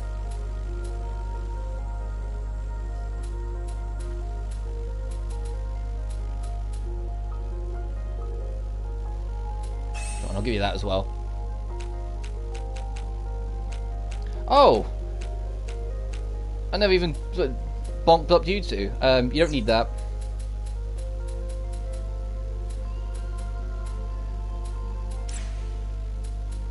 So you have to give me a second, we're going to do this.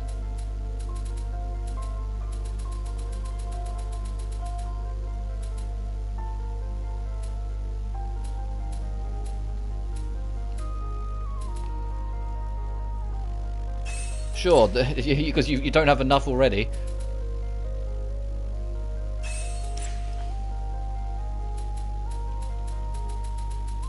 It's great that we have so many fragments, but at the same time, holy shit, does it take me a while to go through everything because we have so many.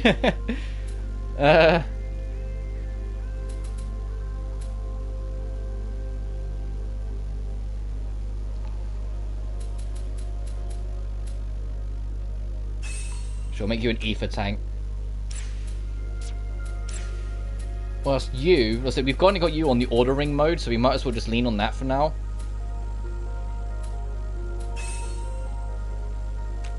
And no one else has any spare slots? No, okay. Alright, back to killing more Berserk Knights. It's just so then, like the extras in the party... Jesus, that attack. 599. It's just that then everyone in the group's a bit better prepared, so we need to swap these... Like, if we choose to swap these in when we're doing the gauntlet, just, you know, mix it up, we can. Which I'll figure out how I'm going to order it and mix it up when we get to it.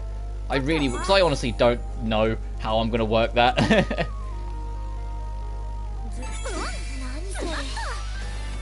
If it's going to be 45 long fights, it's like, no, I'll just figure that out eventually, you know? That's a future me problem. I know it's a somewhat imminent me problem, but it's still a future me problem.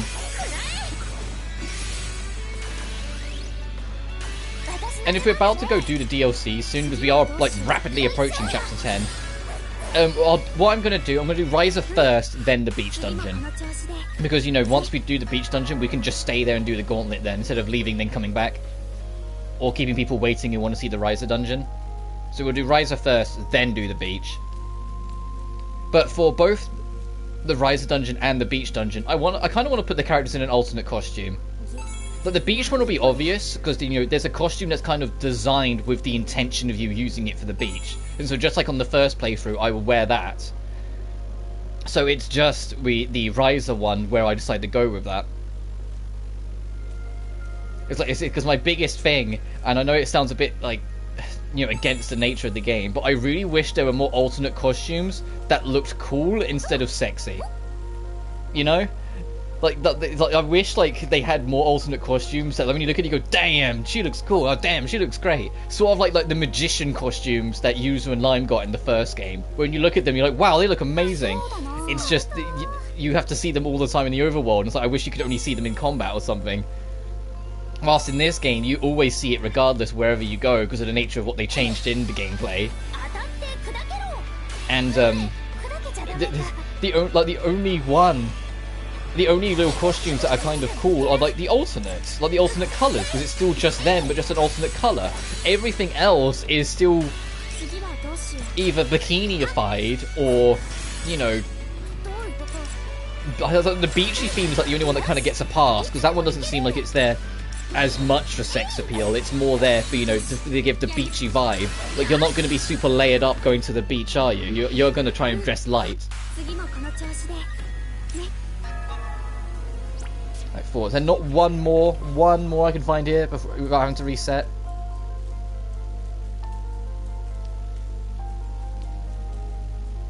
Aha! But all the rest, like the cat-made costume, it's like, okay, that's there for a reason. The sailor outfit, okay. You know, like, everything is kind of like, So I'll figure that out, but I will kind of gloss over everyone and see if I can give them... Well, I say everyone, there's only 4 active characters in the Riser one, it's the starting 4. So it's only those 4 I really need to worry about.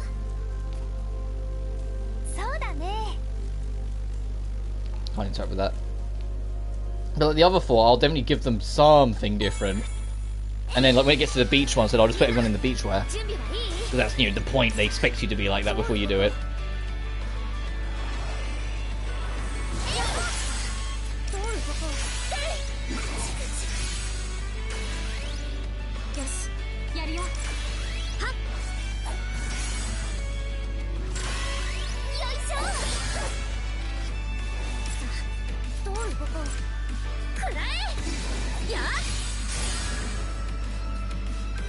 Oh, but when it comes to the Riser dungeon, I don't know if I'll bother making the cauldron outside of the tutorial bit. But I think I'll make it, put it down, do the tutorial bit, and then immediately, like, storage it. Just because we learned from the first one, there's, like, no dates whatsoever tied to it, so, like, I might as well keep set bonuses, you know? I might as well keep them. It does mean I have to consider something to temporarily replace it, just for the moment, but you just have to remember to put it back afterwards. Right, now we can't turn in either of these. I think we can do these, though. Somebody, anybody. What's wrong, Lime? It's Yuzu, she... ran away. Huh? She was like, it's not my job to do laundry, and ran off just like that. She isn't one for chores, is she? Everyone, please look for Yuzu. We have to capture her and make her earn her keep. Why do I feel like this has happened before?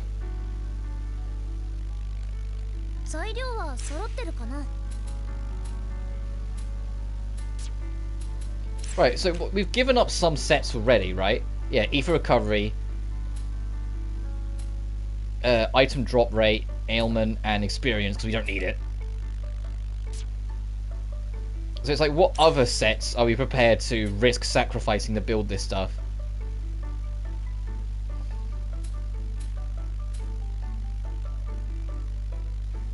But we need that because it gives us a boost. Crit rate and damage,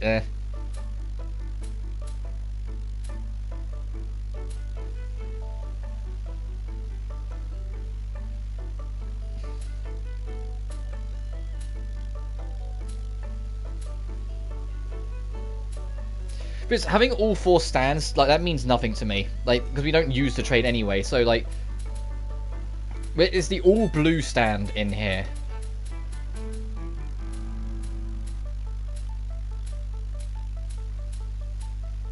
Other than that one, no. So we can get rid of the all-blue stand for something. Which I think is the goldfish scoop. You know, let's do the plot thing in case we trigger more dates first, and then we'll worry about it. Just because there might be a date involving the goldfish stand, and then we can just swap them out afterwards.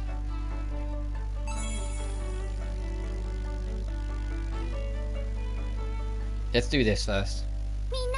Thanks, everyone. It's thanks to all of you we were able to recover our memories. I should be thanking you too.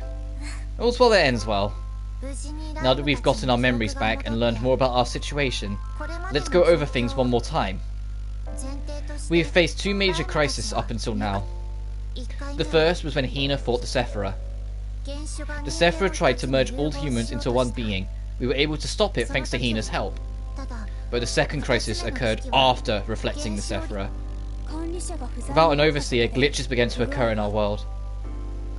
Yes, in order to eliminate the glitches, the system decided to reset the world. That's when ash began to form, particles with the power to annihilate the world.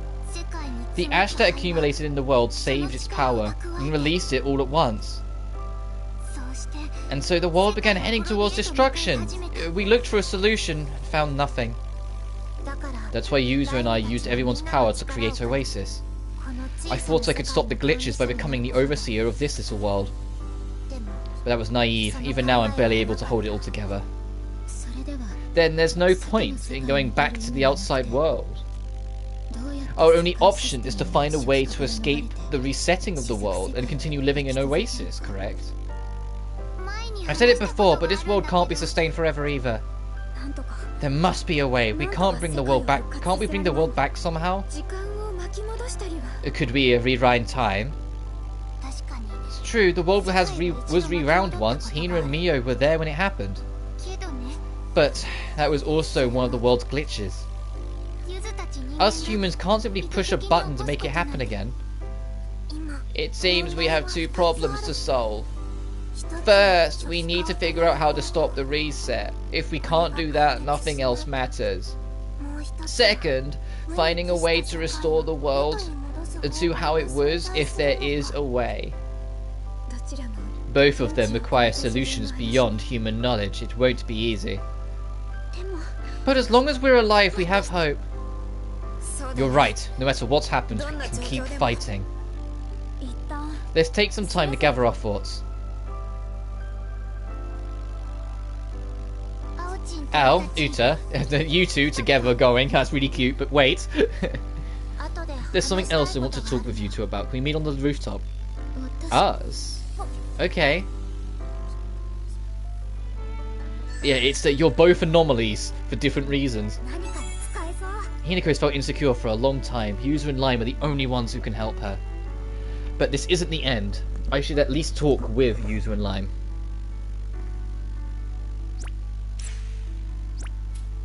Oh, let's go turn in some of these quests if we can. And see if we can twig any more rank up scenes. Nope, okay, never mind. Right, where are those two? Hina's in the library. And Uta, I imagine, is waiting for us up top.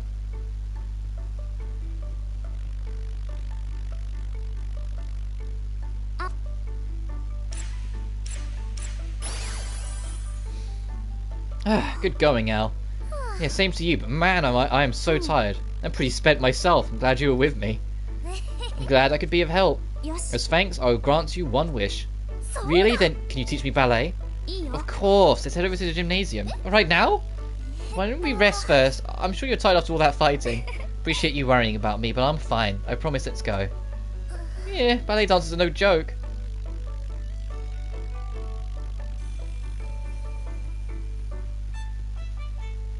Yeah, Al, you should have started your wish with, not today, because I'm tired, but at some point, could you?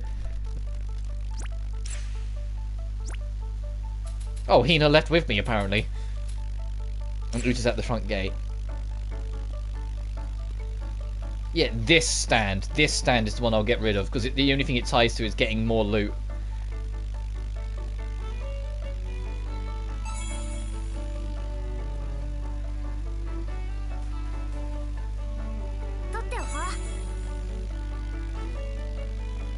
Hello, my love. Hey, let's turn in your quest, because we have a lot of nightmare berries. There you go. Look, Uta, I tried to get a bunch of different stuff. Hope it works.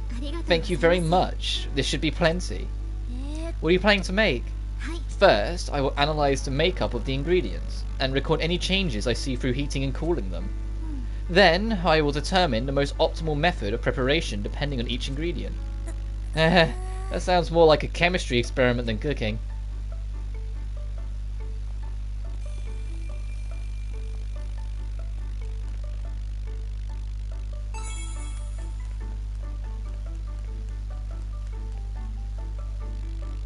Alright, let's go see what awaits us.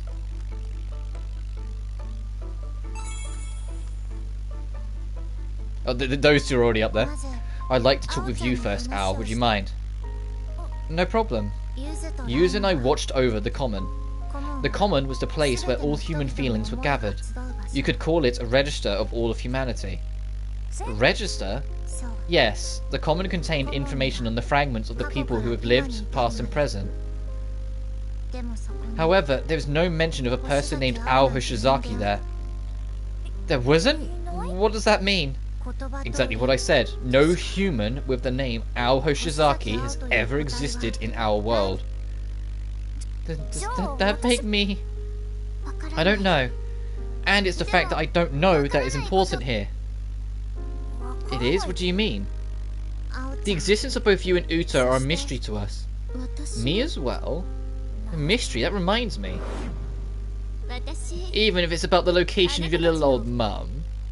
What? How could you know that? Finding a person is nothing when you have the power of a god. Uta, didn't you once tell Mio and Hiyori that you had the power of a god? What Uta considers a god and what we consider a god are slightly different. The gods Uta is referring to are the Sephira, the same beings Hina reflected. The other gods are like Kirara's divine. They are part of the world system. Sephira and the world system, two kinds of gods. Only when compared to human beings, of course. They aren't literal gods. In any case, there are a lot we still don't know about Uta. She was our enemy after all. I see. It's frustrating, but none of my research so far has found a definitive way to save the world. That's why, from our perspective, you two, Ao Hoshizaki, who didn't exist in the real world, and Uta Kamigawa, our longtime enemy, you two are our last chance, our last hope. But there are considerable risks involved with both of you. Risks? I assume that in my case, there's a possibility of another crack appearing. Yes, I don't know if this world can survive another crack of that magnitude. There, then what about me? You never had a heartscape in the first place, so you couldn't have entered this world using typical means. Wait, then what about Yuki? Yuki entered the world in the intended manner, but as a spy. Yuki's heartscape was created at the same time as Oasis. But you, on the other hand, seem to have entered through some kind of back door after it was already created. That would make sense. Then that would be why I don't have a heartscape. Which means we need to create one for you. Unfortunately, it's very dangerous. Dangerous?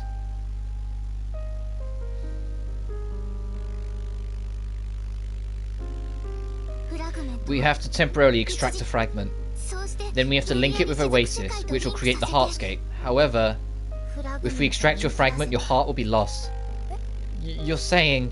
Of course, we'll do everything we can to keep you from dying. I have an idea. We'll gather emotional energy from Yuzu, myself, and all the others. Then, while Ao's body is temporarily empty, we will connect with the extracted fragment. Everyone will have to give everything they have to ensure the thread connecting your heart and your body isn't severed. Is that really possible? I don't know. We've never tried anything like this before. I think we'll need to go to one of your heartscapes, though it's possible that we'll need to go to both if we don't find anything. Hint, hint, we will be.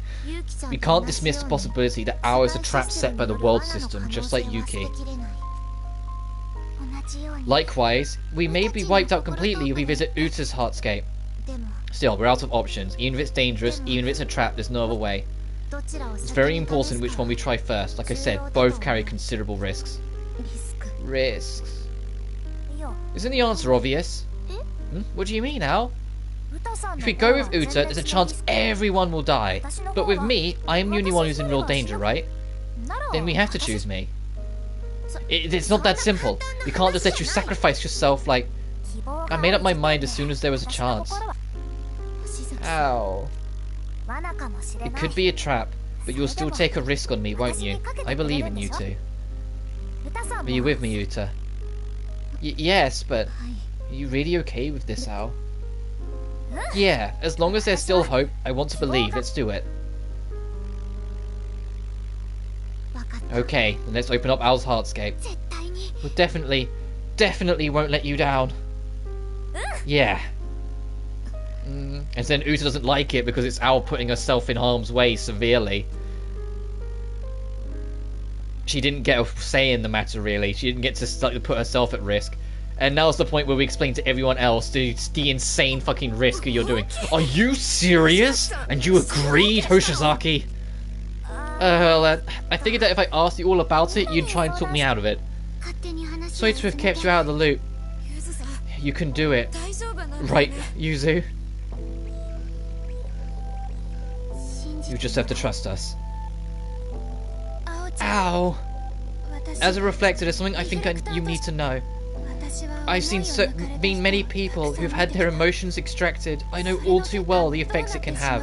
I think she's referring to the anime and referring to how Mio shattered her own fragment and it did insane damage to her that Hiyori had to fix. So I haven't watched the anime, but we can connect the dots from the things we've learned throughout the game that's what she's referring to. That Hiyori has history with what this can do to people. What you're going to do is really dangerous. Are you sure about this? Yeah. Okay. If you say so. Yuzu, Lime, if you're going to do this, that means there's a chance of success, correct? There is, but it will depend on all of us. All of us? And how strong our feelings towards Ao are. After the fragment is extracted from Ao's heart, it will be everyone's emotions that hold it together. If it's not enough, her heart's thread will be severed and Ao will never wake up. Oh, how scary! If you all don't believe in me, I might die. How? How could you? I thought you'd know how strong my feelings are. That's right, don't underestimate us. I know, I thought you'd say that. Yeah. Yuzu, Lime, you're the only ones we can entrust our feelings to, so we're counting on you to take care of Ao. Leave it to us, Hina. Honestly, I'm scared, but I'm sure it's nothing compared to what Ao is feeling. I'll do whatever it is I can. I don't want to let Ao's resolve go to waste. Is there anything I can do to help?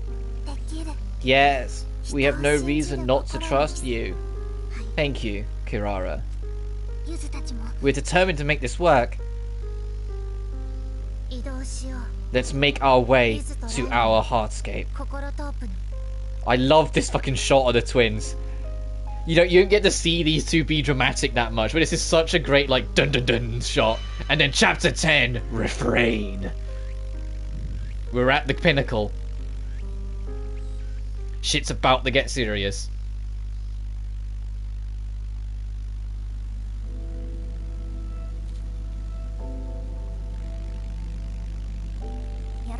I'm counting on you. Leave it to us, okay? Let's get started. Ao, close your eyes slowly.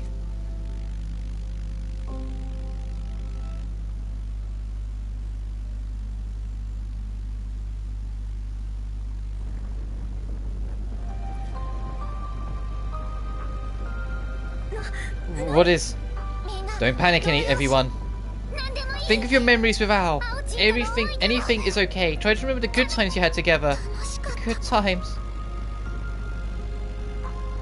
I love the super... I love it when they do this a few times in the later half of this game. In these last few chapters, the amount of times they do like the super cuts of like jumping across like every single character. It's like, it's so cool to see so many faces and they all have significance. It's so difficult for any story to have this many characters and all of them feel like they're still relevant, and this game does it in spades. There it is. Hold on, everyone. So it does it again then. It's so cool. You can do it.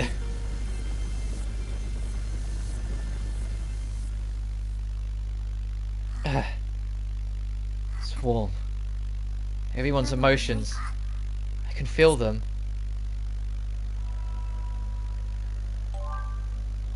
Ao Hoshizaki's heartscape is now connected.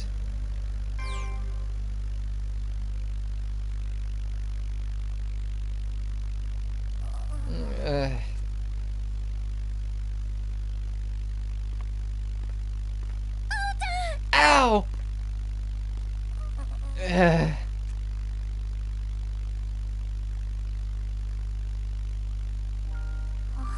Good morning. What do you mean, good morning? Everyone was worried about you. Sorry, but we did it, right? Yeah, we did it. We pulled it off, Al. Thank goodness. It was worth the effort then. Are you feeling alright? Oh, if anything, I feel better than ever. Is that so? While I was asleep, I felt this wonderful happiness. Everyone's emotions were flowing through my heart. It felt so warm.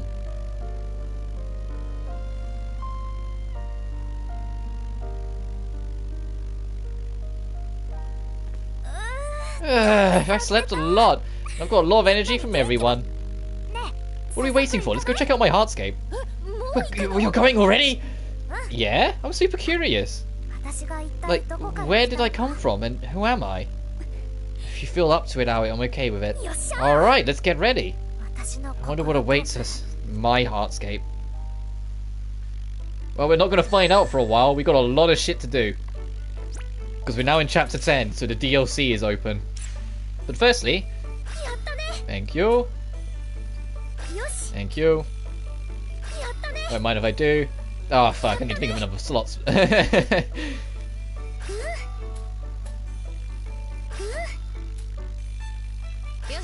Are we going to max out everyone now? Is this the last of the upgrades? I don't think that anyone has any at chapter 11. Oh my goodness.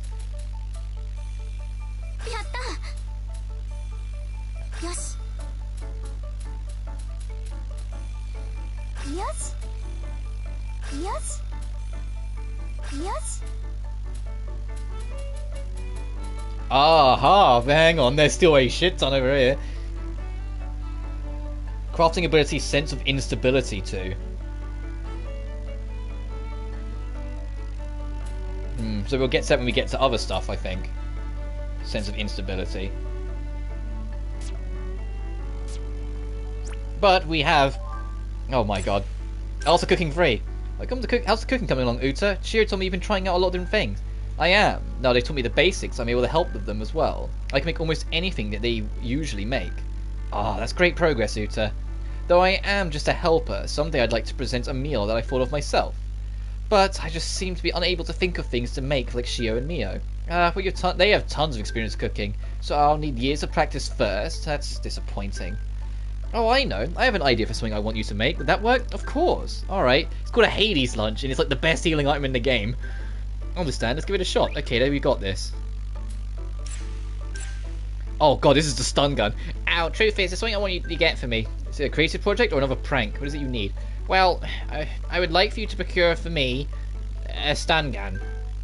What? No way. I know it might sound like it would be made for a good prank, but oh, calm down. Even I wouldn't consider using a stun gun for a prank. It's for self-defense. I'd only take it during explorations because, you know, I can't fight. I want to be prepared, just in case, so that I won't weigh everyone down while we're out there. So that's why. I see where you're coming from, but I think it'll be dangerous out there regardless of whether you have it or not. Don't say that. Please, Al, help me out. I've thought about this a lot. Ugh, if you say so, okay, I'll help you. And Hina has... Al, do you have a minute? What's up? Oh, you see, apparently Lime forgot something in the Heartscape the other day. What did she forget? Her phone. Seriously? Oh, that's not good. I'm thinking of going back to look for it. Would you mind giving me a hand? Of course I'll help. Let's go take a look soon. Thank you, I appreciate it. Oh, I have a favour to ask of you. Need a favour from me? Hope I can help. You see, Hiyori showed me this beautiful stone she found in the Heartscape the other day. I wanted one for myself too, but I can't fight, so I get it now. You want to gift it to Hiyori, don't you? What? Well, she did say she wanted to collect more, but don't be embarrassed. Don't worry, I'll go find some for you. Hey, Al! Do you know of any materials that would be good for making accessories? Accessories? You want to make one yourself? Mm-hmm. I was thinking of giving something to Mio as a good luck charm. She's always putting herself in danger, and as much as I might like to, I can't be with her all the time. Let's see, something that could be used to make an accessory. How about the two of them a demon? Yes, I'm going demon hunting then. I'll come along. I'll be faster with the two of us. Thanks, Al. Got a second? You know something wrong? Ushizaki, I'd like your help taking care of demons again. Facing demons? Of course I can help. Is this the train? Yes, though this time, I prefer to focus on something more powerful. We're about to face the world system soon. I need to prepare for it as best I can. Right, okay, let's do it. We'll train hard so you can be at tip-top condition. Thank you, Ushizaki. Truthfully, I prefer to avoid fighting at all if it was possible.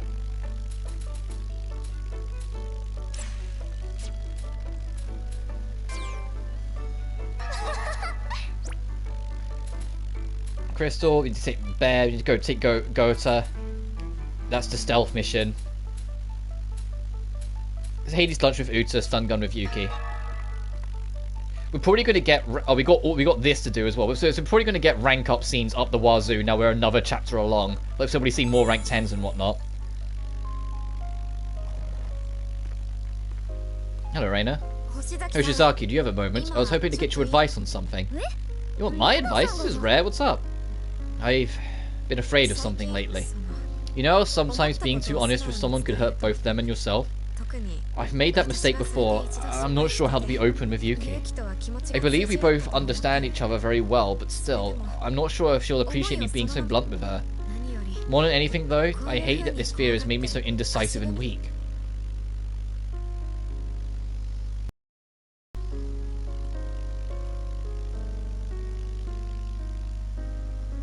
There you are, Al. Do you have a second? There's something I wanted to ask you. Oh, you too? What are you talking about? Oh, nothing. Don't worry about it. So, what was it you wanted to talk about? Well, I have this habit that I want to do something about. When I feel embarrassed or awkward, I tend to lie or cheat my way out of a situation. I just can't be honest with the one person who's being so trusting and caring, Reina. I feel awful that I can't tell how I really feel, Al. What should I do?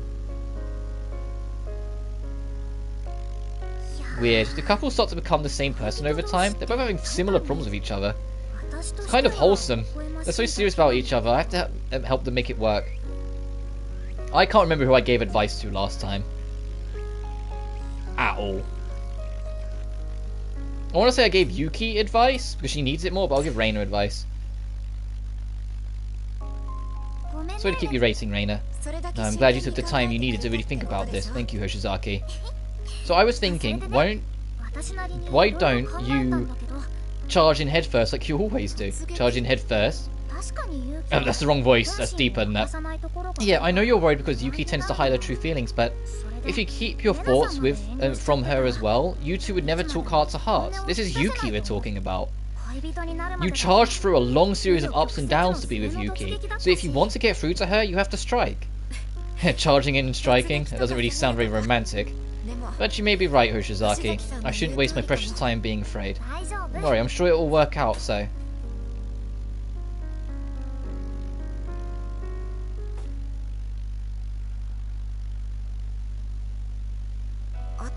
I'll let you kids talk it out. Who does Hoshizaki think she is? But she has done a lot for us. She's a good friend. I guess she was consulting with you too, huh, Hoshizaki? About her? Yeah. Sometimes I just can't help hiding how I feel. I was scared to be honest with you too. I thought I'd go too far and make you hate me. It's like we're both worrying about the same thing. I'm happy, you know, that we both feel the same way about each other. Here it comes. This is the line I was looking forward to. One of my favourite goddamn lines to come out of Yuki. Out of Reina, sorry. I'm happy too. I'm so lucky to be in love with you. Like, Come on. I suppose we'll have to say thanks to Shizaki, huh? These two, like, are such couple goals. These two are so goddamn cute. It's so refreshing. I know I've said it so many times, but it bears repeating so many times. The way they handle these two is one of the most refreshing goddamn things I've experienced in a story in forever. It genuinely, like, you get to see them function as a couple. There's no forced dramas between them. Like, they resolve their problems and strive for each other and love each other, and there's no strings attached, there's no questions, there's no this Western every relationship is secretly unhappy bullshit. They're just a really happy couple that get along and are really wholesome and just, you know, love each other. Like, that's all it needs to be, and I love that. So what's our next move? What are you talking about? Our next prank. Oh, I like the way you think. Yes, they won't expect a thing. I think we should do the one where we move someone's bed somewhere while they're sleeping. Wouldn't it be crazy to wake up and you're in the courtyard? Can we carry a bed that far? With 4 people, sure. Do you have any idea, Hiyori? Why don't we throw a giant party on a random normal day? Then we reveal that it's not actually a holiday or birthday at all. That way no one gets any hurt feelings. Oh, Hiyori, you're so sweet. What about you, Kirara? The sleep paralysis challenge. What's that? You climb on top of someone while they're sleeping and see how long it takes them to wake up. Any different from just waking someone up? No, the person on top has to commit to the part. No one likes a half-hearted sleep paralysis demon. If you acted the part, it would be pretty freaky. What do you think, Kokoro? Kokoro doesn't seem like the type to be a prankster type. She wasn't around for the last time either. I think it would be funny if we pretended we switched bodies. Like, if I acted like Ao and she acted like me. And then Yuki and everyone else just carry on like nothing's changed. And then if someone asked did you or vice versa, we reveal the prank. That's surprisingly thought out. What do you think, Ao? Which idea do you like best? Kirara's. I think last time I answered Hiyori's, we had to boost her points. So, Kirara. Kirara's. It's like Kirara's wholesome fun that wouldn't really hurt anyone. I said Hiyori's is also wholesome fun that wouldn't hurt anyone. Coco, I think, would stress people out and could result in lack of in like trust issues. And Yuki's is evil. But yeah, I'll go Kirara. I like Kirara's idea. Reina would be the perfect victim. I'll show her the real deal. Can't wait. Wait, the real deal? I believe the last time I saw mine... she had long black hair and a white dress. I don't want to know. So Kirara genuinely has demons. Actually, I might have picked Kirara last time. That line seemed familiar. Still love that line. If I had a world of my own, everything would be nonsense. Yeah, you can see there's 2 objective markers because we got the one in the roof as well going to the beach. Oh, who's... Oh, Yuki! Hey, Al, do you have a minute? Yeah, sure. What do you want to do today? Is this your rank 10? We're going to go to your Heartscape. Al? Yeah? Do you remember that conversation we had about me being greedy? Sure, I remember. I thought a lot about it, about what I should do. But I still couldn't come up with an answer. And here I am again, spending time with you. I must be a pretty big masochist. Really? Even though you're so small? Hey, you know I'm self-conscious about that. And then she laughs anyway. I can't believe you make me laugh at such a dumb joke. Got ya. I'm gonna miss talking with you like this. Did you say something? No. Truth is, Al, I invited you out today because I wanted to ask you a favor. I want you to come with me to my Heartscape. Your Heartscape? Once you leave this world, chances are I'm going to disappear. So before that happens, I want to make sure you'll remember me. Knowing you, you'll forget about me in like 3 days. How rude. At least make it 70 hours. That's less than 3 days. Can't say no to that face. Let's go. Thanks, Al.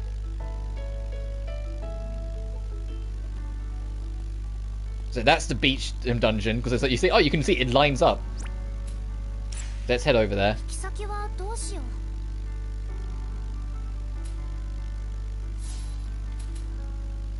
The observation deck of promises. To the same point, I imagine? Oh no, a little before it. We can just beeline straight for it there anyway.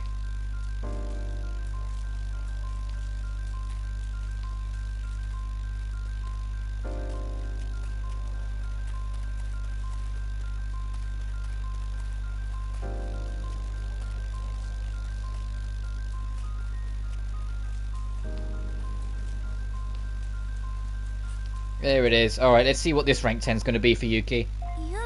Ah, Yuki, that's a memory shard. Oh my... The theme, the music that's playing.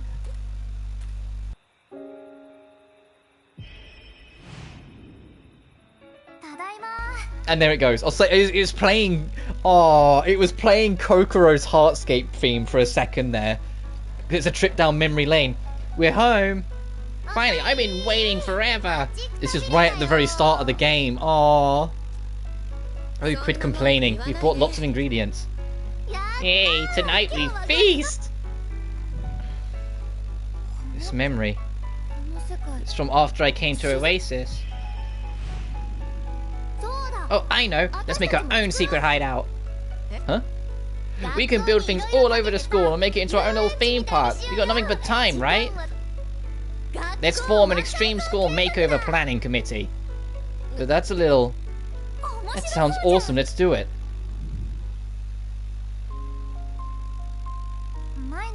Ever since we came here for the first time, I've been thinking. You've really made a lot of important memories since we came to this world. So some part of you has to be alive if you're still feeling emotions so strongly, right? Huh? Alive? Me? Don't. That was not good to ask too much. All I need is Reina, right? The more I care about, the more I have to lose. So let's just give up. Give it all up. No! I don't want that! I don't want to give up! I want to be friends with Al forever!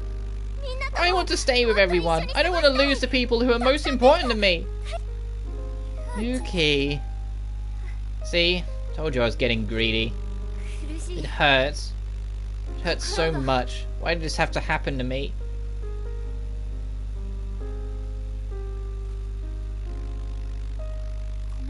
I'm sorry, Yuki. This is all I can do to help. But if you'll have me, I'll be your friend forever. Ow.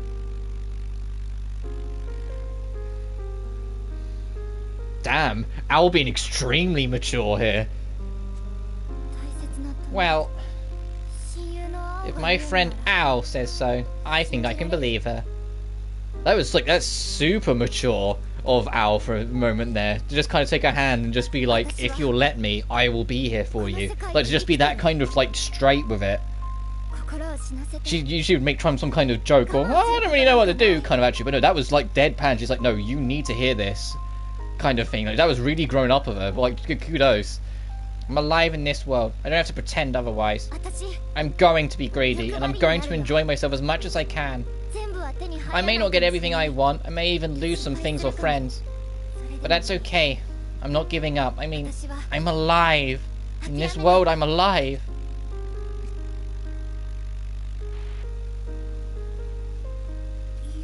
Yuki, do you mean that? Yeah. It took some time, but I've decided I'm going to keep on making memories. Yeah, I think that's great, and I'll be right there with you. Yeah! Oh, but you better take responsibility for making me like this. Responsibility?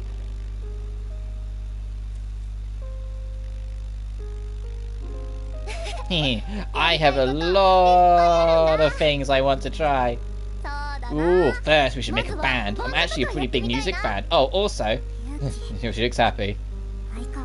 Looks like I won't be getting much rest with her around, but I'm happy to join you, Yuki.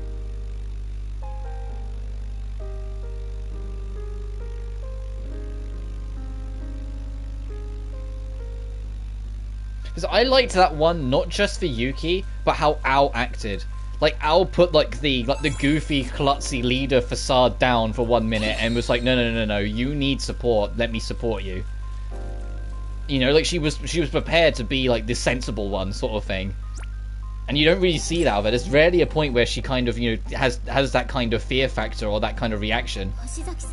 Are you available at the moment, Al? There's something I've been wanting to try. Sure, what's up? Thank you very much. Would you mind coming with me? I think this is your rank 6. This is where you hold our hand to see how we react. What you wanted to try, Uta? Yeah. What are you doing? Oh, I'm sorry, I didn't mean to startle you. Yeah, that was really sudden. Is this what you wanted to try? Yes. There was a scene like this in a book I read the other day. She must be talking about the book she saw at the library. I thought I'd try it to see if I felt anything. Yeah, the book, which was a romance novel. It was a romance novel she read, and the first thing she wanted to do was test out something in the romance novel with Al in particular. Hint, hint. Now we know how this talent level, like how this social link, for lack of a better word, ends. It is extremely obvious. The foreshadowing is that Uta has feelings for Al, and probably had those feelings like pretty early on, and didn't know what to do with them and didn't understand them. So, you know, read a book, saw that there were things that she could try out to get a feel to try and understand her emotions better. So starts trying them out. You know, like you can see the baby steps she takes to try and figure herself out, and it's only at the end of rank 10 that she finally commits to her feelings and knows what it is that she wants. Thought I'd try and see if I felt anything. Good, gotcha. Well, do you feel any different? Oh, this isn't real. My heart's still racing. It's for Uta's own good, so I guess I don't mind. Let's see. It seems to be a bit different from how it was described in the book, but holding hands like this is more comfortable than I thought. Comfortable? Yes, your hand is quite warm. Well, she mentioned it, I guess she's right. Uta's hands are so soft and smooth, and I feel kinda happy. And this Al, and of course, it still annoys me that they kind of wobbled at the last second with this social link. I genuinely feel like they should have ended this with them hooking up. I can't stress it enough, because they do this the whole way of like Al has feelings back, she just doesn't understand them, and that's how it's like they almost like flip the scripts. Like the girl who doesn't understand her feelings learns to understand that she loves Al, but the girl who usually knows how she feels suddenly doesn't, and they leave it at that. And maybe that's the point. Maybe it's like symbolic or like, you know, reflective of who they are and whatnot, that they are always oddities even with each other. But it's still a bit of a kicker. Like, they set it all up and then they end up not re-delivering at the last second, which is why I make jokes of Uta being the girlfriend, because it's like I feel like they should have made it that they hook up, especially since it's becoming more and more apparent that Uta is the only talent level that has a proper romance in it. Everyone else, there might be some implication here and there, but a lot of it is just you're a great friend. Whilst Uta is like she genuinely confesses her love. And Al feels it back, but she just doesn't understand it, or she just argues it away for herself. Why's my heart racing like this? I hope Uta doesn't notice. I feel very calm for some reason. Oh yeah? Sorry, excuse me. She hasn't noticed. But hold on a sec. I've already been in love, so I don't actually know what it feels like either. People always talk about it in books and movies and stuff, so I always just kind of accepted it. I think I feel the same. Perhaps that's why I can't seem to enjoy fiction. I know what you mean. It's always no fun if you can't understand how the character is feeling. You too, Al.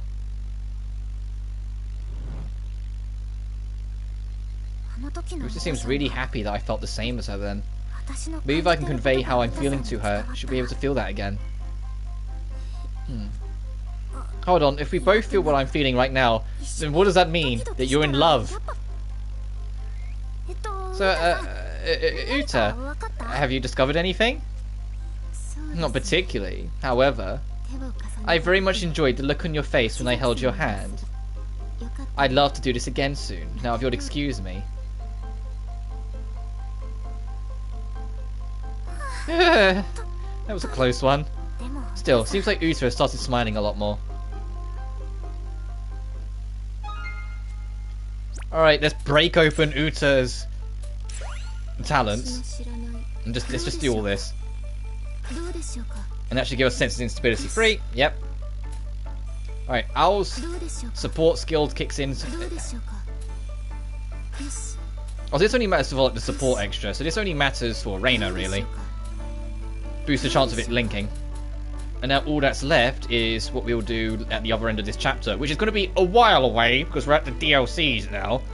So we're not going to go to Owl's Heartscapes. We're going to clean up these side quests, and then start Riser. We'll try and get all the Risers done today, so then tomorrow is just the beach and the grind, and then maybe Owls. Depending on how long the grind takes. Let me go get these as well. I saw these over here.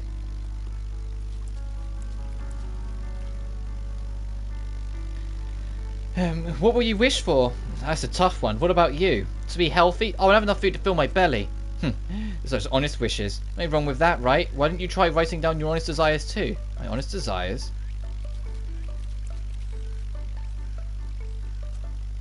You played well, but it would be even better if you put a little more feeling into it. Feeling? What kind of feeling?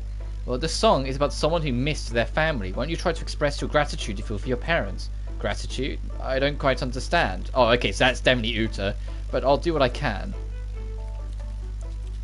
Well, potentially.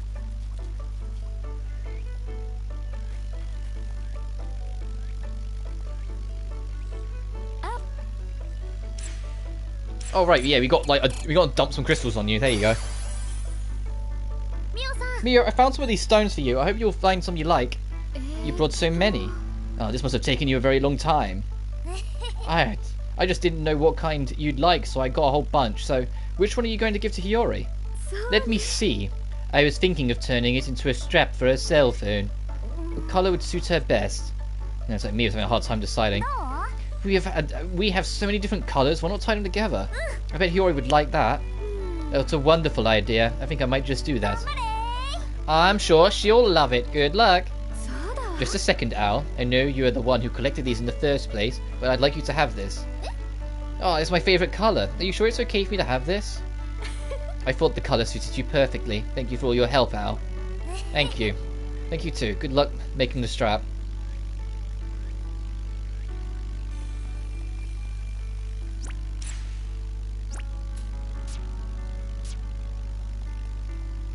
Oh, wait, what are our quests? So we got... Let's go make them. Let's go make those two. Let's try and get those two done. Assuming we don't twig another rank 10 when we go towards it. I'd say that. I think we would have already if we were. Because we're in the range. Oh, as I say that, I stand corrected. Hello, Mio. Elle, are you free? For you, I've got all the time in the world. You're exaggerating. I've made a new snack, so I wanted you to taste test it for me. Oh, yeah, everything you make is incredible. Hi, Al. Mio? Mio? Hiyori, is there something you need? I had something I need to talk about with Al. Something that I can't know? Well, aren't you two close? Pretty much? Oh, don't tell me you're jealous, Mio. I am not. I never thought I'd see you of all people looking like that. You're gonna make me jealous too. I don't think there's much of a point in hiding it anymore. Truth is, I was going to talk with Ao about you. What? Ao has been asking me about you, about how she can cheer you up. Oh, look at Mio. Oh, look at this. Look at Mio, the new sensible one, getting a little bit all flustered with herself. Now she knows that those two are talking about her. But in order for you to stop feeling guilty, you have to forgive yourself first. For that, you need your memories. So she's been asking me since we share the same memories. Is that so? Everything I have borrowed from you, Hiyori, I can't. You know what I think, Mio? I think that there's nothing wrong with that. Memories and emotions aren't created by a single person. We create them together with the people that we care about. That's why those feelings and memories you have, they're yours too. So Mio, what you have isn't something you borrowed from me, it's your own.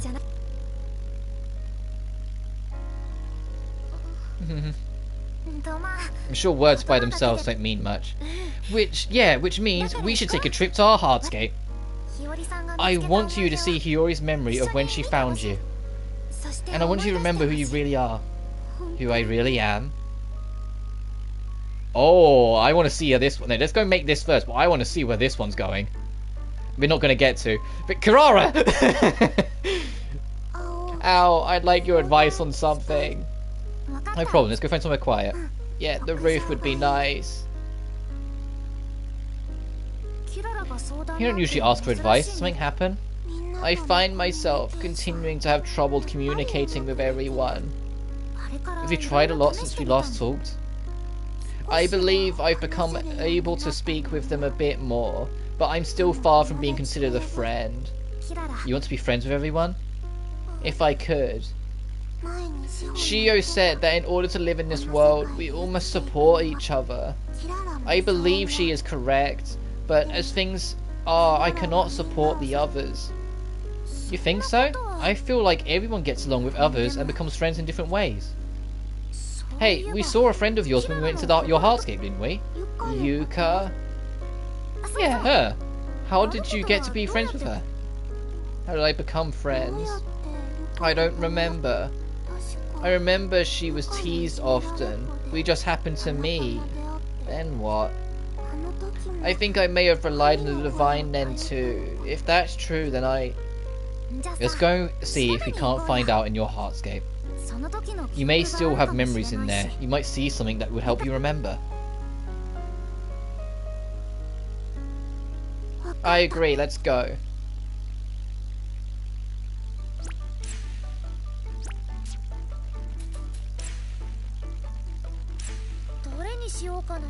Right, Hades lunch. Oh god, we can't make much. We're going to be relying more on the rat and lunches, but let's make one. Let's make sure Uta's involved.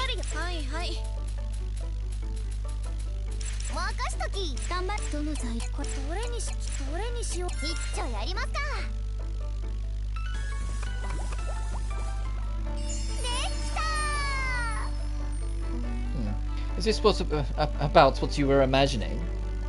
Yes, Uta, this is amazing. It's perfect. It tastes amazing based on what I tried while you were making it. It's the perfect Hades lunch. Uta, you're the best. It actually turned out to just be a combination of basic dishes, but I'm glad you seem to like it. I see now that cooking truly does bring joy to people. And the other thing is the stun gun with Yuki.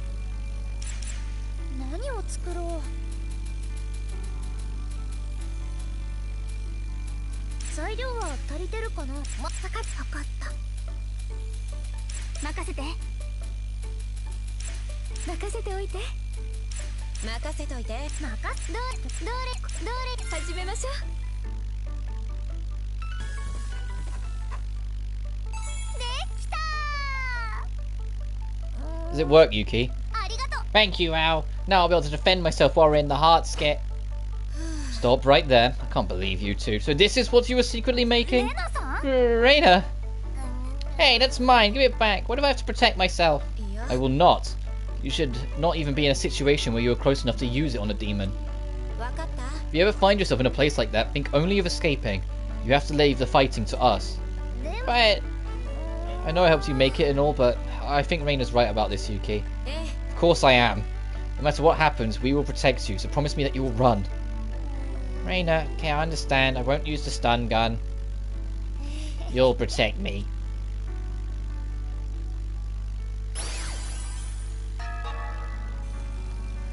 Right, let's go see these ranked 10s. I'm really curious about what's going to happen with Mio, because Hiyori's going to be there too. Oh, in the park. I guess that makes sense because Hiyori's in the second area. Where are we going? We can open that up as well, the map as we pass by. Okay, so around, literally just before the cutscene that introduced Mio. That's a nice full circle. It's literally like just before. It's that little space there with the free extenders, or the free path breaks to it, where the cutscene started that revealed Mio. So that's kind of, yeah, I like that. That's a nice like full circle dynamic of literally going back to where we started and meeting Mio.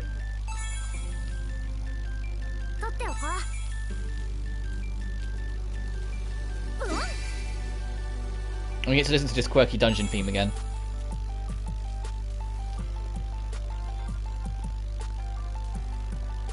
So I'll open this up. Not that we really need to, it's just so it's out the way. So we use a mop for something. And that is not how you use a mop, Al. Al, no, stop! No, wait! Oh.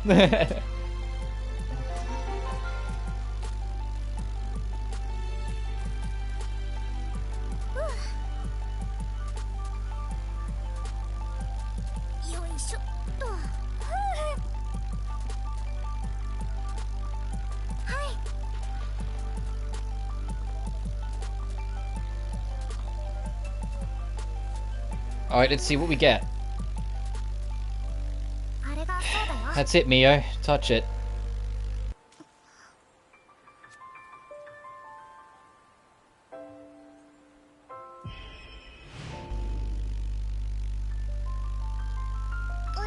Mio, why don't we have a dad? Can you keep a secret? The truth is, Dad is a superhero who's busy saving the world. He's always flying around the planet looking for bad guys, so he can't come home very often. But he never comes home. He does come back once a year on Christmas when he delivers presents to us. Dad's a superhero and Santa Claus? Hiyori, what's wrong? At school they were saying that Mum left because she doesn't want us. It's okay to cry, Hiyori. But I hope I get to see your smile again tomorrow. You're such a beautiful smile, you know. They say that good things come to smiling faces. So this rain is actually Orheim and Hikaboshi's happy tears? I never thought of it like that. You know, Hiyori, there are so many wonderful things in the world, more than you could ever imagine. Mio, I'm going to try and look things more like you from now on. Yeah, you're an inspiration to her, Mio. You're the reason Hiyori is the way she is. That was us, when we were little. Back then, I had a really negative outlook on everything. But now I'm the complete opposite. In fact, people say I'm too positive. You changed me, Mio. I did. Mum, Dad, Tanabata. And the person I am now thanks to all of the wonderful memories you've given me. You said that I let you borrow my feelings and memories, but it's different. I just returned them to you, Mio. Hiyori. Mio, you've been you this entire time. A person that loves her sister, that makes us notice the wonderful things around us. A person that's smart, mature, and kind. It's true that you made a mistake. But just like how Hiyori made you the person you are today, you made Hiyori into the person she is. I think you could say the same about me too. I've made so many memories with you. So you don't have to worry about making up for things anymore. Do you think you could ever forgive yourself? Ow.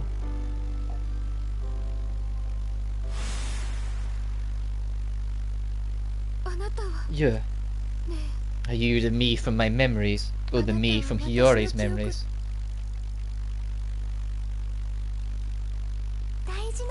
Only you decide how to live your life. Remember, there are so many wonderful things in the world. It's the other way around. It's usually us talking to the shadow. It's the shadow talking to her. She's right. We all decide ourselves how we live. Isn't that right? Yeah.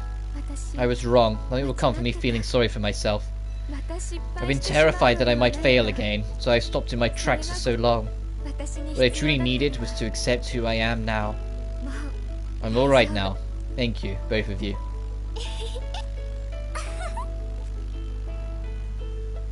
Should I pull an Uno reverse? Yeah, usually it's the other way around. Usually it's us talking to the shadow, not the shadow talking to us. Aww!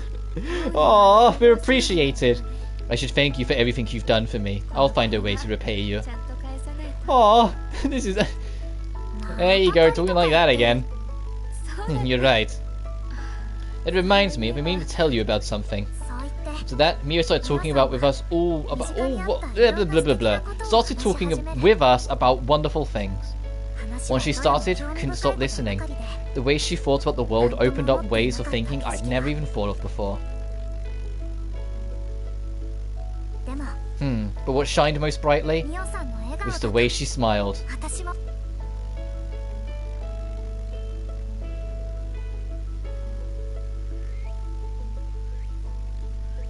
Okay, that was I think that was a very cute and different way of handling the character arc. But we still got one more character arc to fucking finish off. Kirara, where the hell are you? Of course we're in the mansion.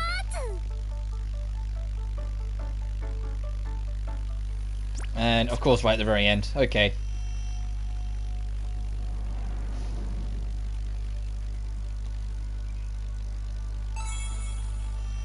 I think all of like the character arc wrap ups when you hit level 10 have been interesting. Even if I kind of forgot about Hina's like 5 minutes after we did it, that doesn't change the fact it was good. It was just that we were jumping from 1 to 1 to 1 at that point, so it just slipped out of my mind. But it's like, Kokoro's was a nice thing to show that she did grow when she was a kid. She doubted herself and felt that she'd only started to grow recently. It's like, no, proof was there that she was showing signs of growing even at a young age. Reina was a nice reflection of the person she became when she first became a reflector and was still adamant on trying to save Yuki. Yuki is allowing herself to want something. It's allowing herself to be selfish. Hina is accepting that even though she's different, she's still got to have normal friendships with very different people. It doesn't matter that she was special or, you know, had a ballet extras and whatnot. She's still got to have a very quirky, unique friendship with the people she loves. And that's all that matters. It doesn't matter if you come from different places or different realms or whatever, you still are you.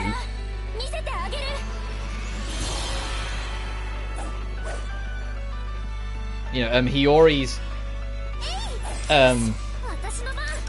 was more about accepting herself and accepting her place in the world, and that her optimism and her naivety is fine, and what she did and how she decided to live is also fine.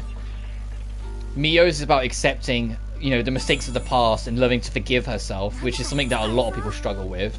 We haven't seen Kirara's yet, and Uta's is her learning to understand what love is by learning to understand the love she had for her grandmother that she never understood for most of her life. Even after her grandmother passed, she didn't understand the feelings that she had because she just, you know, of her nature of, you know, not being able to understand empathy and expressions. And it then getting exaggerated and her having to, you know, stop herself from going crazy and challenge her past self. Which ultimately leads to her learning that she did in fact love her grandmother, and that the feelings that she had towards her grandmother are very reminiscent of how she feels whenever she's around Ao. Hint hint, she's in love with Ao. And the fact that she's the only person in this game that actually, you know, confesses to Ao is really satisfying for someone who shipped those two to begin with. That it's not just harem simulator, it's the fact that it's only Uta that ends up sharing her love and genuinely falls in love. All the rest see Ao as like the greatest friend ever, but Uta is the one who genuinely falls in love. It gives me hope that if there's ever a third game, they will make that canon. You know, in some games where like, they let you date whoever, it's like, you know, come the next game that they're not going to be dating anyone. Classic example, like Yuna Okami in Persona 4. Where it's like, you can date whoever you want, and yet when you go into Persona 4 Arena or dancing, he's just everyone's best friend. And it's just like, man, I wish they'd put him with someone. Just confirm the ship with someone instead of doing that. It's like, I really hope they don't do this if they make a third game. Is that they let Ao and Uta's relationship bloom naturally, and those two end up together. But I say that in general in the third game, I want there to be an option for the protagonist to actually start a relationship with someone, even if it's not Ao. Because as much as I'd love for it to be Ao again, I wouldn't be surprised if it's another new protag, sort of like how, you know, Hina the first game, Hiyori the anime, this is Ao. The mobile game is a different protag. Like, you know, it's still different in each one. But I want Ao to be present and her date Uta. But whoever the new protag is in the third game, assuming they make one, I want there to be the option. They've opened the door to it in this game with Reina and Yuki coupling up. Like, they've opened the door to that option, and I feel like they've kind of already suggested the idea, you know, with Uta falling in love with Ao. So why not go the extra mile and let you, like, establish a relationship with one of the girls? You know, let that be something that can happen. Oh, Kirara, over there. Alright, let's see what Kirara's revelation is. Kirara firmly believes that she can't make friends on her own because she always had the help of the divine. And so we went into her older memories to see if we can see her friend that she made when she was a kid, the nature of that friendship, whether that was the divine or if it was her. If it's her, it means that she can absolutely find her own way to make friends and get along with people, and she doesn't need to rely on the voice in her head that she used to have. A fragment of memory.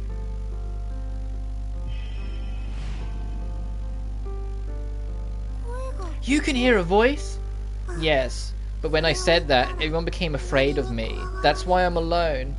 The only dating game I played is Summertime Saga because I didn't know or have even heard of any of the other good ones in my life. Yeah, that's fair enough, dude.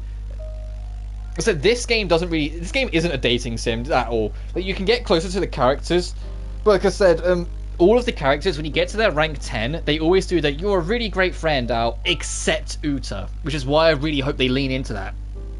Uta's the only character that confesses she's in love with Al. She does it in a roundabout way, because she says that she accepts that she has this feeling in her heart that only ever happens when she looks at sunflowers, which remind her of her grandmother. And Al goes, yeah, that's love. And Uta goes, oh, that's what love is. But my heart also does this when I'm holding your hand, Al. And it's like, that's her roundabout way of being like, she's in love with Al. And the thing is, when Al goes, huh? Uta smiles, so she knows exactly what she's saying and what she was doing. Like, she knows exactly what she was implying with her words. So it's like, you know, like it's there with Uta, so everyone else is friends. Like, it's a very clear difference there, that Uta's the only one. So I really, really hope if there's a third game, they lean on that. I'm hoping that the true ending of this game will show that Uta does remember Al and save Al. Because if you missed the first playthrough, the big twist of this game is that Al technically doesn't exist in the real world. She's a fragment made by the gods watching this world. And she's stuck in an infinite time loop. Where the world gets destroyed, they rebuild the world, rewind time so they can return to their lives. Al ends up dropping her phone in the exact same spot, turning back to get it, and when she picks it up, she's already been transferred to the other world again. Creating an infinite time loop of her resetting, losing her memories, helping these people out throughout their journey, saving the world, rebuilding it, going back in the past, resetting the loop, yada yada. Whilst the true ending, yeah, they're really whilst in the true ending, I haven't seen it yet, so we don't know, but my big theory is going to be that someone's going to break her out of that loop. But you have to be involved with the loop for at least one cycle to get it, aka you have to do it in New Game Plus. It's a bit of a meta way of handling it. You have to do it in New Game Plus. On your first way, you can't free Al from the loop. And it even hints it. When you finish the game and the credits roll, in the post-credits, when it says that you beat the game, you unlocked, it's like, you unlocked New Game Plus. You've unlocked, if you go into New Game Plus, you will maintain half of your talent rank levels, but not all of them. You will maintain your fragments, you'll maintain your database, and then the last thing it says is a chance for a reunion. And it says that's something in New Game Plus. And it's like, oh, it's literally telling you if you go into NG Plus, there's a chance for you to get the true ending. And I know what the requirement is. The requirement is see the rank 10 scene of a character and then pick them at the last hurdle, at the very end of the game, after the final boss, and you have to pick one last character to spend time with. You have to pick someone who's you've seen a rank 10 scene for. So for us, it'll be Uta when we see hers, because that makes the most sense to me. The person who's in love with Al is the one that would most try to remember her in the moment of need to try and pull her out of the cycle. At least that's what I'm hoping. Anyway, yeah. Oh. You're not afraid? No, talking with you, you seem like a normal girl to me. Yuka. Would you like to hang out? Huh? But I'm no fun to be around, at least that's what everyone says. I don't care about that. You did the same thing for me. And talking with you like this, it's fun. Kirara. See, Kirara, you can do it on your own. I remember. I never relied on the divine. After that, I saw Yuka almost every day. I don't understand. Why did Yuka spend time with me like that? Was it really because I could hear the divine? I think I get it. Yuka felt like she could be herself when she was with you. Everyone else judged her so harshly, but with you, she didn't have to worry about that. I think you were really special to her. Special to her? Try and think back. Did she ever try and take advantage of your power? No. Exactly. The important thing to her was spending time with you. Yuka cared about you. Believe that. And if you can believe that, you can believe in yourself. I wonder if it's okay for me to be selfish. Who wants to be needed by someone, even without my powers. Fucking Kirara, I can relate. Girl, Scruffpot, my friend, I can relate. I think it's okay to be selfish every now and then. It's okay to have time where you want to be you. It's okay to feel the need to want to be loved, or want to be supported, or want someone to care about you. It's part of you, you know? We as a species rely on that shit, you know? We as a species struggle to function if we don't have at least someone in our life. Even the most independent of people appreciate having someone keep like looking out for them. No matter what they may say, they will still care about it. I think it's okay to be selfish every now and then, Kirara. I think it's more than okay. I need you, Kirara. Is it okay for me to accept myself as I am now? It is. No matter what, you're my friend. I see. And see what I mean? Well, I said, everyone is this friend mode. It's just Uta that goes on the love quest. No. You should understand. You are useless without your power. You don't even deserve to live. Jesus Christ. Oh, I didn't even see your message, PK. You're alright. I used to think so too. That I was nothing without the divine. But that's not true anymore. Even if I can't hit the divine anymore, I'm still Kirara. And I have people who accept me for the way I am. So I'm going to keep on living here.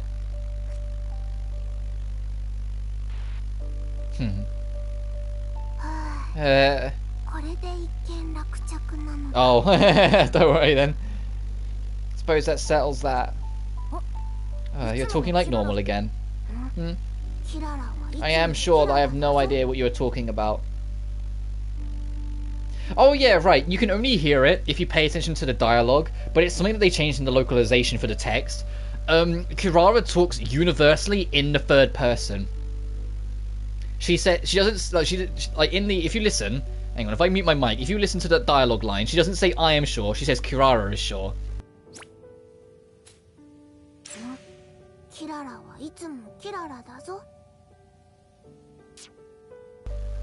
She says, Kirara is sure Kirara has no idea what you're talking about. And for some reason, when they localized it, they just got rid of it. It's the same how they don't use any honorifics in the English text. They localize the text a lot.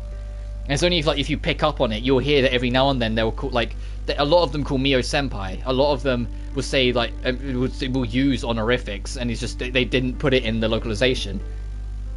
Anyway. Aw, it was kind of cute how you were talking before. That was unintended. I hope I get to see that side of you sometimes. If it's you, I suppose I don't mind. Does that mean I'm special? Yeah, you are. Very special to me. Is that so? Does that make you happy? Yeah. I'm glad. I guess we should head back, huh? Could we hold hands till we get there? Yeah, don't want you tripping over your feet again. Of course, I'll hold your hand as long as you want me to. Man, when they're standing like this, Kirara's only 4'10". Like, how tall is Ao? Because she can't be that much taller. Because we figured that out when we first when we first started unlocking the characters. That because we was arguing with ourselves for a while in the first playthrough who was smaller between Kirara and Yuki. Kirara is 4'10". Yuki is 4'9". I was just like, oh. Which is hilarious because Rain is like 5'7" or 5'8". And like they're together, and it's like there's a whole nearly a whole foot difference between them, and I love that dynamic. I always love that relationship of like small and tall in any kind of media. I always find that cute as shit. Anyway, let's get out of here. I think we've seen everyone but Uta's rank 10 now, because Uta's we can't see until way later. They make you wait for Uta's. Everyone else you kind of get around now, but hers you have to wait for. Right, next in the plot is going to Ao's Heartscape. However, I made it clear that I would leave all the DLC dungeons until we got to Chapter 10.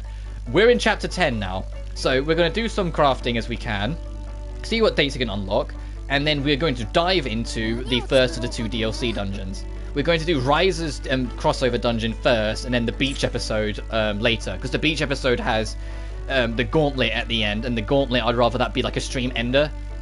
Well, so I say that we probably won't start the beach episode today because how far we're about 2 hours 40 in into this stream. By the time we do the Riser dungeon, that's kind of big.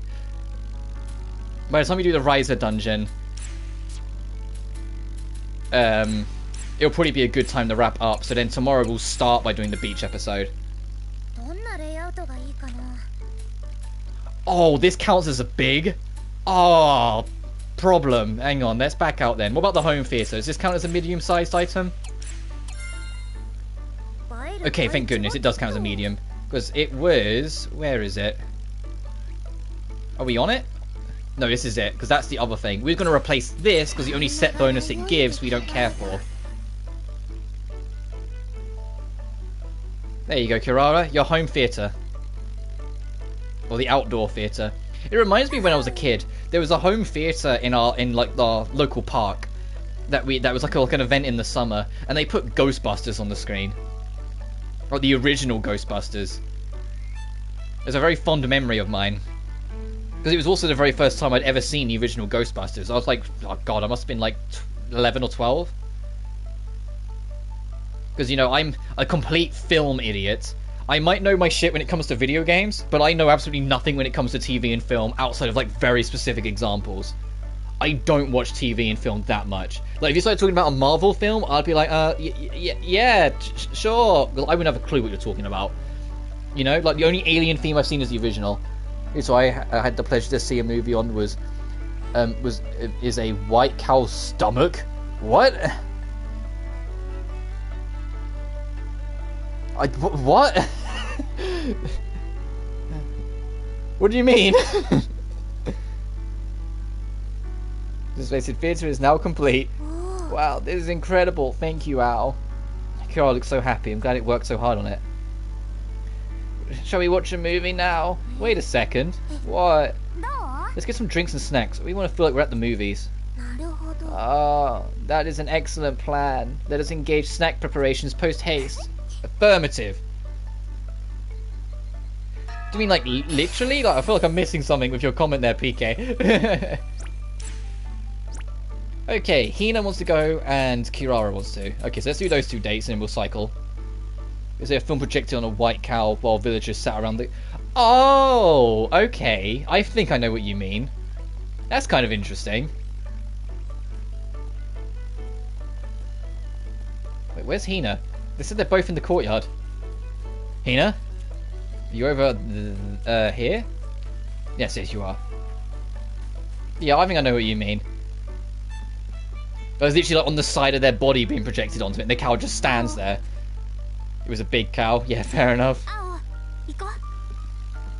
I've never seen that in real life. I've seen it in cartoons where they do that. Question, why don't we pick out something we like and bring it? It's like those boat dogs you see at a lake.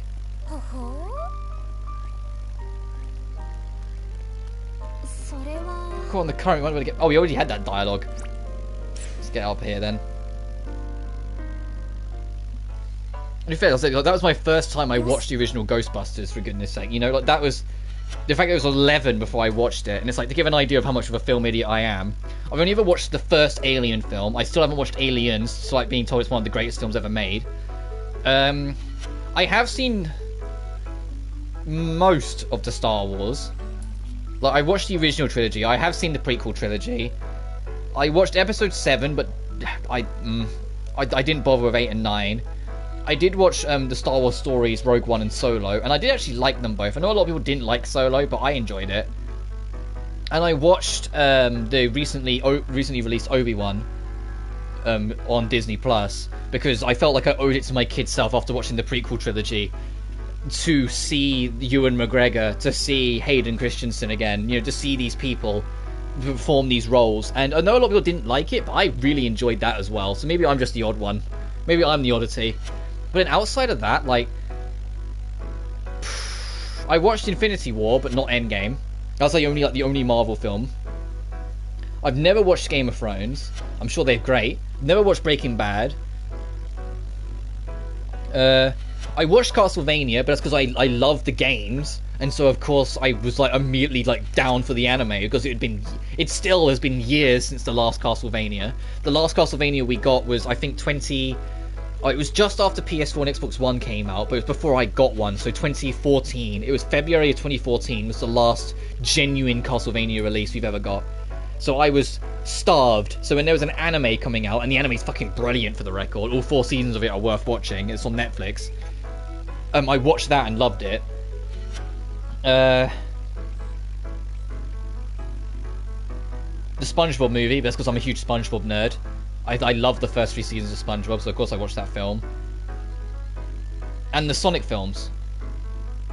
And like, that's about it. What anime? Yeah, them on Netflix, there is an anime of Castlevania. You know, the game series, the Castlevania. And it's got 4 seasons, and it's a complete story. Because Castlevania, if you've never played it, you might not know this. Castlevania's story takes place over nearly 1,000 years. Because every single game is based in a different time period. And they all sort of link to one another. Starting the earliest being Lament of Innocence, which takes place in the Crusades. With the latest being Aria and Dawn of Sorrow, which take place in the future. In 2035. 2035 and 2038, I think, respectively. And it's like all the games take place in that timeline. So for the anime, they picked one of the most iconic ones, not the most iconic, but one of, Trevor Belmont's story arc, which was in the 1400s? 14 or 1500s. And him alongside Cypher Belnades and Alucard, the son of Dracula, in the fight against evil to take down Dracula and destroy the castle of evil. And they did 4 seasons of that, and they did wrap it all up. They do end it with victory, with a happy ending, and it's entirely done. But that doesn't mean Castlevania as an anime is done. They made it very clear, and they've now confirmed and even teased it. That's just the end of that story arc. They want to jump to other eras of Castlevania and do animes for them. And now that they've got their feet wet with Trevor's arc, they're jumping to fucking Richter. And if you don't know why I'm so excited for that, you know why I said it's one of the most iconic, but not the most iconic with the original? It's because the most iconic is the Rondo of Blood to Symphony of the Night storyline. Those 2 games, and I've covered Symphony of the Night on this channel, and live streamed it, and Rondo for the record. That's what they're tackling in the anime. They're going to do Richter Belmont himself and his crusade against evil to alongside Maria and the return of Alucard 300 years later, and the man he became after the events of the original, after the events of the Trevor arc. And I'm like, that, I can't wait. I can't wait to see Alucard like in the Symphony of the Night attire, and especially if they do the Richter gets possessed part of like the Rondo of Blood going into Symphony, and we get like a full season. I'm lost. I'm hearing it. I can imagine it'd be very interesting indeed. Try not to think about it too much. Like, Vania is simple enough to understand individually. Like, there's an overarching story arc, but the biggest thing you need to know is that in Castlevania, Dracula is like the origin of evil. And so, it's why he always lives. Like, you will kill him, vanquish the knight, destroy the castle, and then, like, 100 odd years in the timeline, you'll play as a new character, and Dracula's back and so is the castle.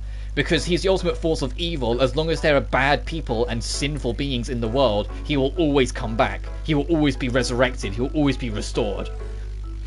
And so that's just kind of the thread they always do. It was in 1999, in the story arc, where Julius Belmont not only killed him, but sealed his soul in the eclipse, to make it that he was well and truly finally defeated. He was the one that truly vanquished Dracula once and for all. Which is why in the Sorrow duology, which is the game's based in the future, Dracula's not in it at all. Instead, the force of evil, the energy of chaos.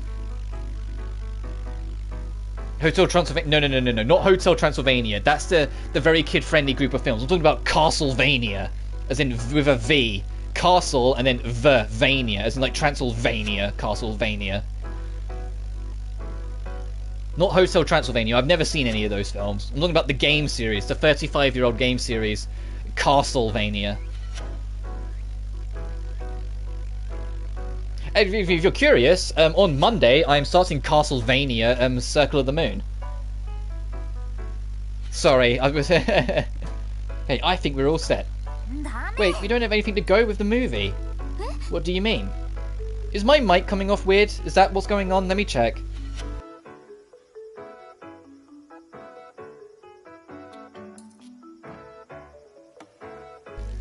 Okay, no, there is There's an unfortunate buzz in the background I can hear, which is annoying. I can try and sort that a little bit, but I'm aware that's to do with the temperature. That's because it's so super hot that it's making like a natural like buzz in the background where everything in my room is warm. But I can try and reset my mic and see if that fixes the buzz, but I doubt it. Give me a second.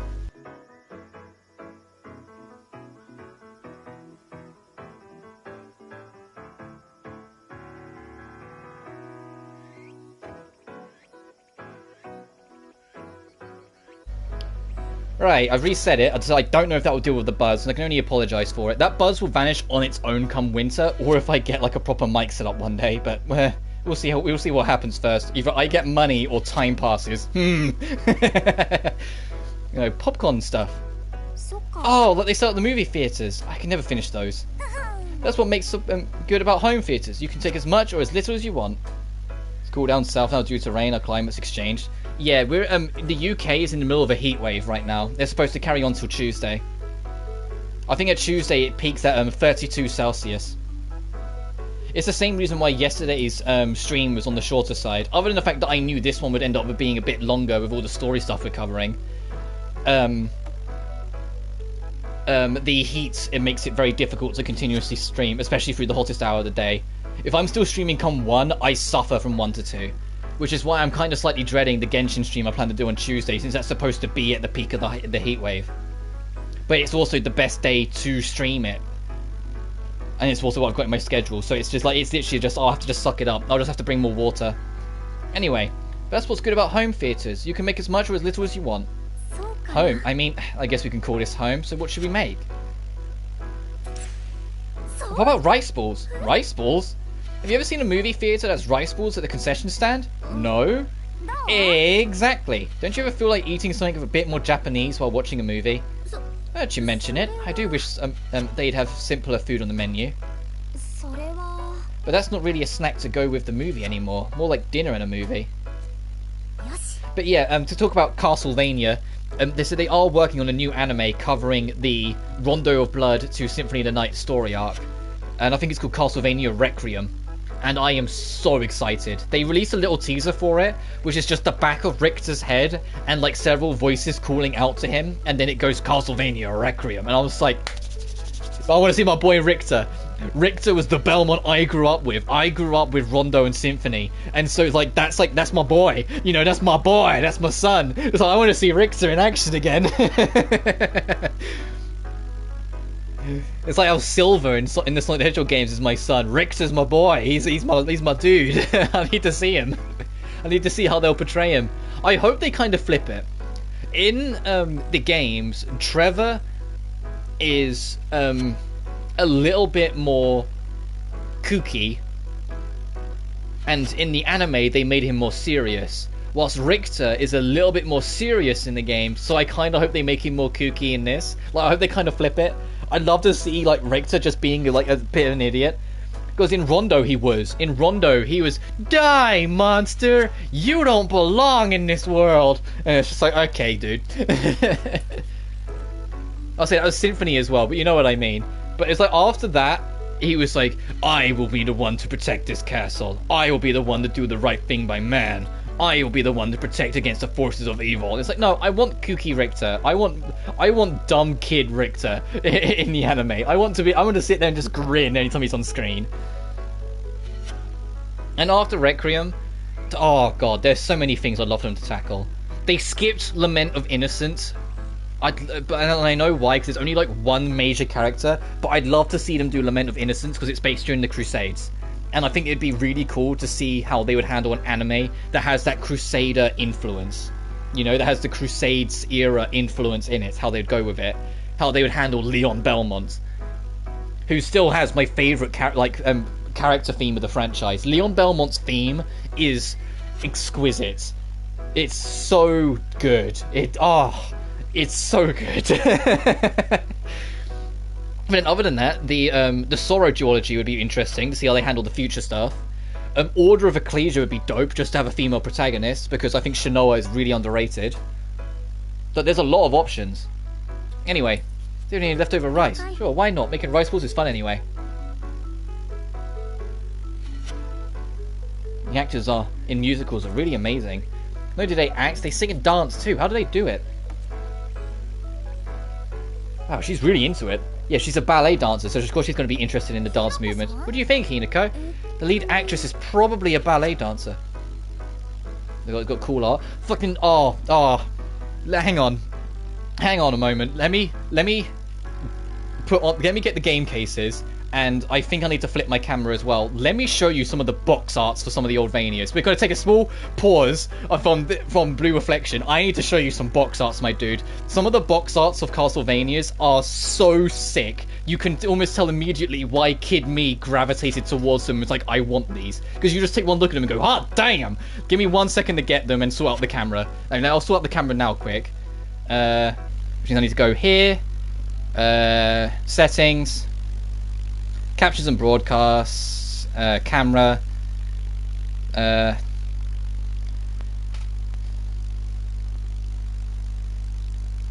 flip horizontally so it's like facing proper.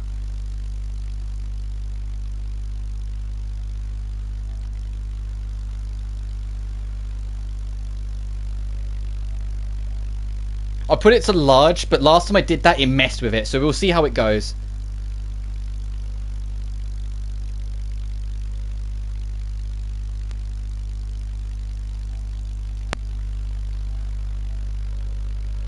Okay, let's go back to the game.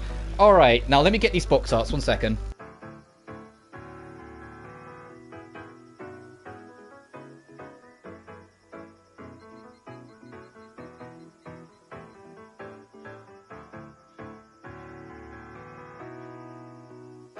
Right, are you ready?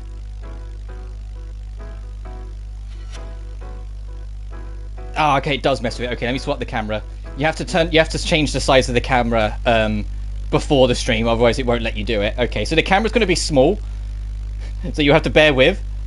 Let me do that.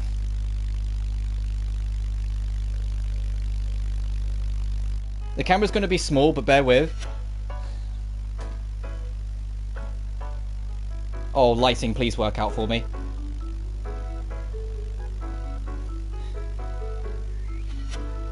I don't know how well you can see that, if at all. I know it's small, but yeah, Castlevania Lament of Innocence. Look at Leon in this. Holy, look at this. Look at this handsome man. And then Curse of Dark is like a zoom in, like direct body shot of Hector. I love the box arts of these. They're so sick. Alright, let me turn off this face cam. There we are. Alright, let me put these boxes back. 1 sec.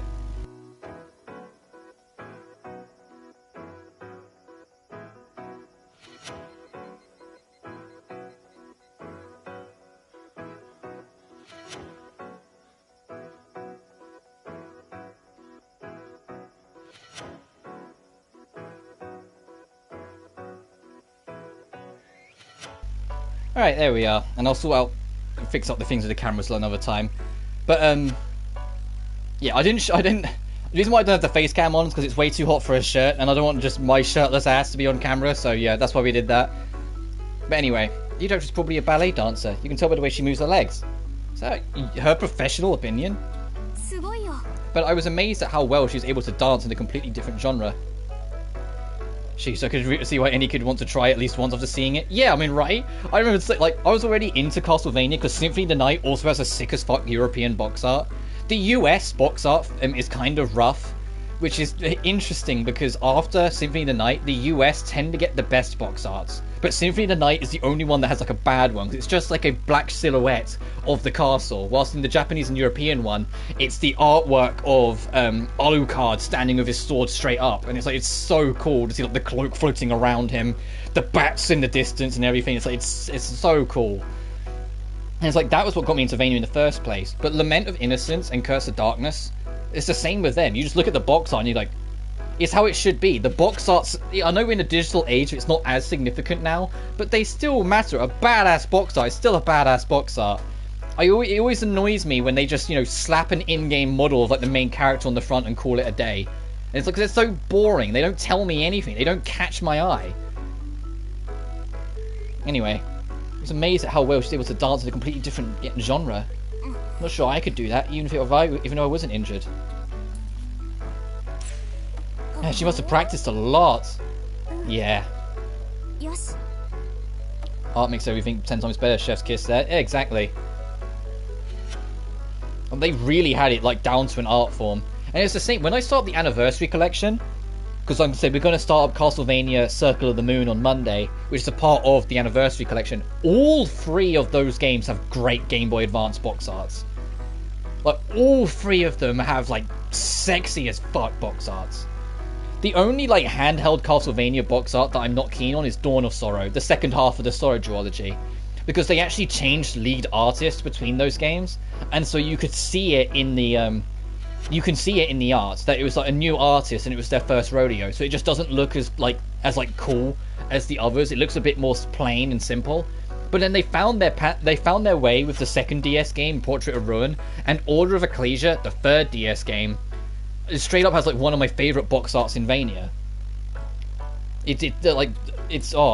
Order of Ecclesia. It's Shinoa, with the moon behind her, and like her body almost perfectly circles the crescent of the moon, and she's like, it's just like this warrior of the night kind of thing. It's like that, like it looked hella good. It's just a shame that the game's near impossible to get nowadays because DS cartridges aren't cheap. Hint hint, Konami, please do a DS collection. It was one of the best choices they made, was to make a collection of all 3 of the Game Boy Advance titles. So please, for the love of God, do it again for the DS collections. It can't be that hard to rework the touchscreen mechanics. Also, with Dawn of Sorrow, it was just you had to do like little drawings every now and then. You could just make that auto, or make it, you know, Okami did just fine being able to draw the controller, so maybe just do that. Whilst with Portrait and Order, I think it was to do with spells where you'd have to tap a thing instead of pressing a button, which, oh, wait, hang on a minute, the controller has more buttons, you could just put them on that. And the map was on the bottom screen, but you can easily just put that on a pause screen instead. I think I should put more effort into other things than ballet too. Even if something looks difficult at first, most of the time all it takes is practice. But I'm also kind of hoping they do a PS2 duology and put Lament and Curse on modern platforms as well. Lament isn't the longest, it's kind of short and kind of basic, like you can do it in a day, but I still really enjoy it for like their first real effort for a 3D Vania that wasn't Castlevania for the N64. Like, it felt like a real genuine... Who's Lenore? Lenore is a character exclusive to the anime. She's not in any of the games, as far as I'm aware. She's exclusive to the anime. She's a vampire who works alongside Camilla to try and do a legion of like a group of like 4 vampires that are trying to cut off an entire section. She's mummy. Yeah, that's because she seduces one of the characters in the game, and she's very seductive by nature, in how she handles herself. But she's a part of a group that are trying to literally make a wall to cut off a large chunk of Europe, so they have an endless supply of humans to feast on and live forever. And her dynamic with Hector in the anime ends up taking up a lot of screen time, which is a shame because it was like one of the character arcs I wasn't that keen on. I felt that they did my boy Hector a little dirty in the anime. In the game, he's like this merciless, I will get revenge for my fallen, I will do what I must, I will do the right thing. Whilst in the anime, he gets manipulated by every single motherfucker possible. Everyone just manipulates and abuses him. And it's only at the very end of Season 4 he finds the footing to make his own choice. And it's like, you can see how through the anime he becomes the person we know as him in the games. But at the same time, I would have loved to have just seen Belt and Buckle, Swords Demon Master, Hector himself just show up and kick ass. And it's just, no, you don't get that, unfortunately. You get to see a younger, more naive Hector. And I don't know if they'll ever touch upon it again, really, because, you know, they're done with that story arc. They've done everything they want to do. She sounds optimistic, that's good. So what should we watch next? I can't think of anything, so whatever you like. Whatever I like. It's got to be Death God Fury the movie. I could watch this one 1,000,000 times.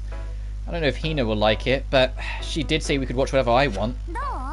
What do you think? They tried to make it so you can follow the story without reading the original manga, but the jargon made it kinda hard to follow. It got nerfed in anime to support plot, I guess. Yeah, like, it's because Hector's time to shine is in a game called Curse of Darkness. But the thing is that Curse of Darkness is about 20 to 30 years after Dracula's Curse, where the anime starts. The anime starts in Dracula Curse's story arc. And so it's like, they had to portray a Hector of 20 to 30 years younger. So it's like, instead of making him this unrelenting badass with the black jacket and the "I will destroy the night" kind of attitude that he had, they made him a lot more naive and a lot more teenage-esque in how he handled himself, and a lot more, well, soft, for lack of a better word. And it results in the end of Season 2, him being manipulated and exploited, and then becomes a prisoner. And then the end of Season 3 is him getting manipulated and then exploited by someone else and becoming a personal slave to them. And it's only in the fourth and final season that he finally gets the opportunity to redeem himself by outplaying the players and manipulating them back, so not only free himself but completely dick them all over. But it's still not the same Hector from Curse, who's, you know, like this unrelenting monster, which is part of the reason why I want those games to come back. So, because Curse is so fucking fun. It's janky as hell, but it's one of those janky as hell games that you don't care that it's janky, because you're having too much fun anyway. It's like the best 12 hours of your life. It's so stupid fun. Even if it's janky as hell. Like, it's so clunky in places. You sit there and you go, that shouldn't happen, like, all the time. But you have so much fun, you don't care that it's got those problems, you know? And so I'd love to see that and Lament, let's say the older game, come back. Because keep in mind, these games are like, what, 2003 and 2005? So they're old games.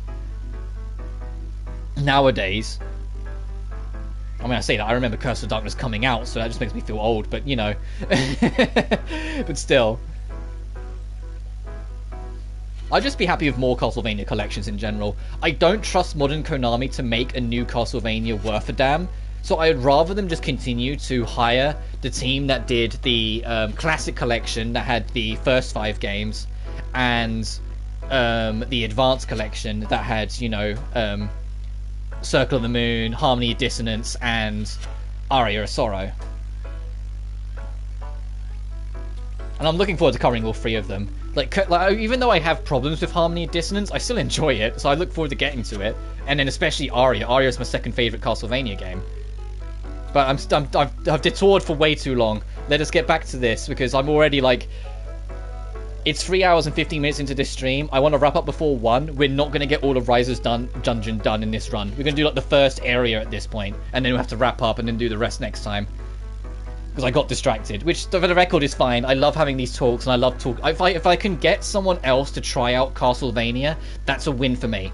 You know, I love Castlevania as a series. It's one of the franchises that made me who I am, and so I have a very special place in my heart for it. And so if you give me the opportunity to talk about it, I'm going to talk your ear off. I can't help myself. I love the franchise, and I always want to see it grow and succeed. And I love the fact that the anime not only did super well, but everyone loves it. Everyone loves the anime, and even Netflix are like, no. Castlevania is like the most successful anime we have on our program. We're gonna let them do whatever they want. And I'm like, yes, let Powerhouse Animation continue to just go crazy with Castlevania. I want to see more.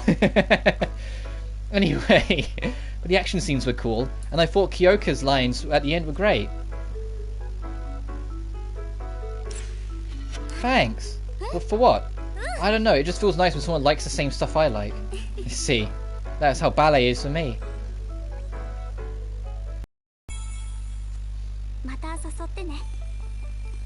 It's fucking rocket. We're replacing the rocket ship. I'm telling you right now, there's a special rocket ship. We're replacing this son of a bitch. There's someone else that could date. Kirara. Kirara wanted to go.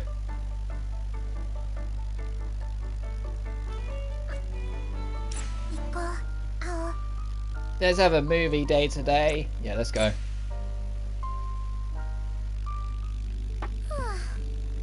Well, I'm glad, PK. I said it's a dated franchise for sure, especially if you go back to the classics. If you go to the 8-bit NES games, they're 8-bit games from the Nintendo Entertainment System. I don't have to tell you that they're aged. You know, I don't have to tell you that they're aged and they're problematic in places. But I say that even starting as soon as the SNES Castlevania, Super Castlevania 4. Super Castlevania 4 was the first Castlevania I streamed on this channel because it's my favorite classic era Castlevania. I adore that game. And then afterwards, you got, like I said, Rondo.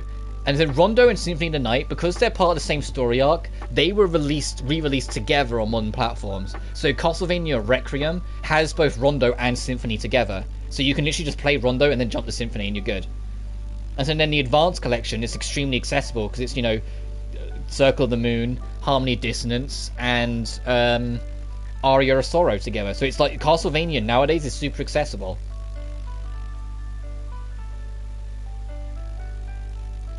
The only games that I, at least personally, I know some people liked them, the only games I would personally avoid are, of the classic era, I think it's Bloodlines, the one that was on the Sega Mega Drive / Genesis.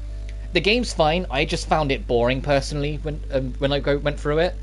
Like, I just kind of lost interest and felt like I was just doing the same thing over and over when I was going through it. Of the 3D era, Castlevania, Nintendo 64, and Legacy of Darkness, the two N64 games, I know people like them, but they're not my thing. And of the 2D era, I think all of them are good, so I'm not going to slag any of them off. But of the reboot, because the Castlevania did get a reboot in the early 2010s, the Lord of Shadows games, the original Lord of Shadows good, everything after it's a bit all over the place. Mirror of Fate is kind of... it's kind of odd, and it's kind of jank, and it's kind of but I enjoyed it enough. And Lord of Shadows 2 is the epitome of great ideas, but not so great execution. So it's like, play Lord of Shadows 1, and then leave the rest. As much as I unironically enjoy Lord of Shadows 2, it doesn't change the fact that that game is not great. There's a reason why the reboot saga didn't continue after Lord of Shadows 2. It's because it didn't do well and people didn't like it. But then, unfortunately, Castlevania well and truly died alongside it. So we never got any more games. There was an online one as well called Harmony of Despair. And I played a little bit back in the day, and it's super addictive and fun, but, you know, it's on PS3 and 360 and nothing else. And for some reason, Konami refused to remaster it for a modern audience. And, like, just all they need to do is remaster it and, like, maybe, like, add an extra level or two, and it would, like, satisfy a whole new generation. Because it was like it was a dungeon crawler. It was a 2D dungeon crawler where you could play as any Castlevania protagonist across the entire franchise.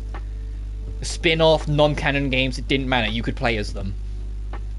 And it was, you'd co-op with like up to, I think it was 6 people, and go invade these levels that had like the old Metroid, or the Metroidvania style, because that's the nickname for the genre. Nowadays they're called Search Action, but back in the day they were called Metroidvania, because it was Super Metroid and Castlevania that together kind of invented it. But my point is, but it was a super fun game, and like you'd beat bosses, you get randomized rewards that were unique to your character to help build them up.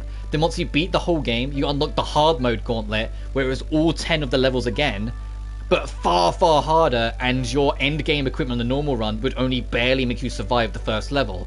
And you had to like excessively grind up your gear and like commit to the gauntlet of getting better stuff, trying to get better luck. Like, Alucard, one of his best weapons, was in the Chapter 7 hard mode boss. So it's like you'd find yourself grinding, once you finally got there, that boss over and over again to try and get that 1 in 20 chance to get the Chrysagram, so you could have that god tier weapon. But then there was also an armor drop that was like a mini boss in that same stage. That was like a really good armor piece, so you try and grind out that mini boss all the time as well. You had to commit to it, and it was a huge time sink, but it was so addictive that you didn't care. And if you got some friends together for it, it was so fun. But it's locked to the halls of the PS3 and 360. It's never got any kind of remaster or anything. And so the servers nowadays are well and truly dead. You have to set up, I think the actual servers got shut down about a year ago for it, so you can only play it offline now. So the part of the fun of that game's gone, because you can't do it with your buddies. Anyway, movie sure was something. Could watch it like 4 more times. Harder than Elden Ring? I mean, Chapter 9 and 10 felt very unfair. The thing with it's difficult to compare, because firstly there's an extra dimension in FromSoft games, because, you know, they're all 3D whilst this was 2D.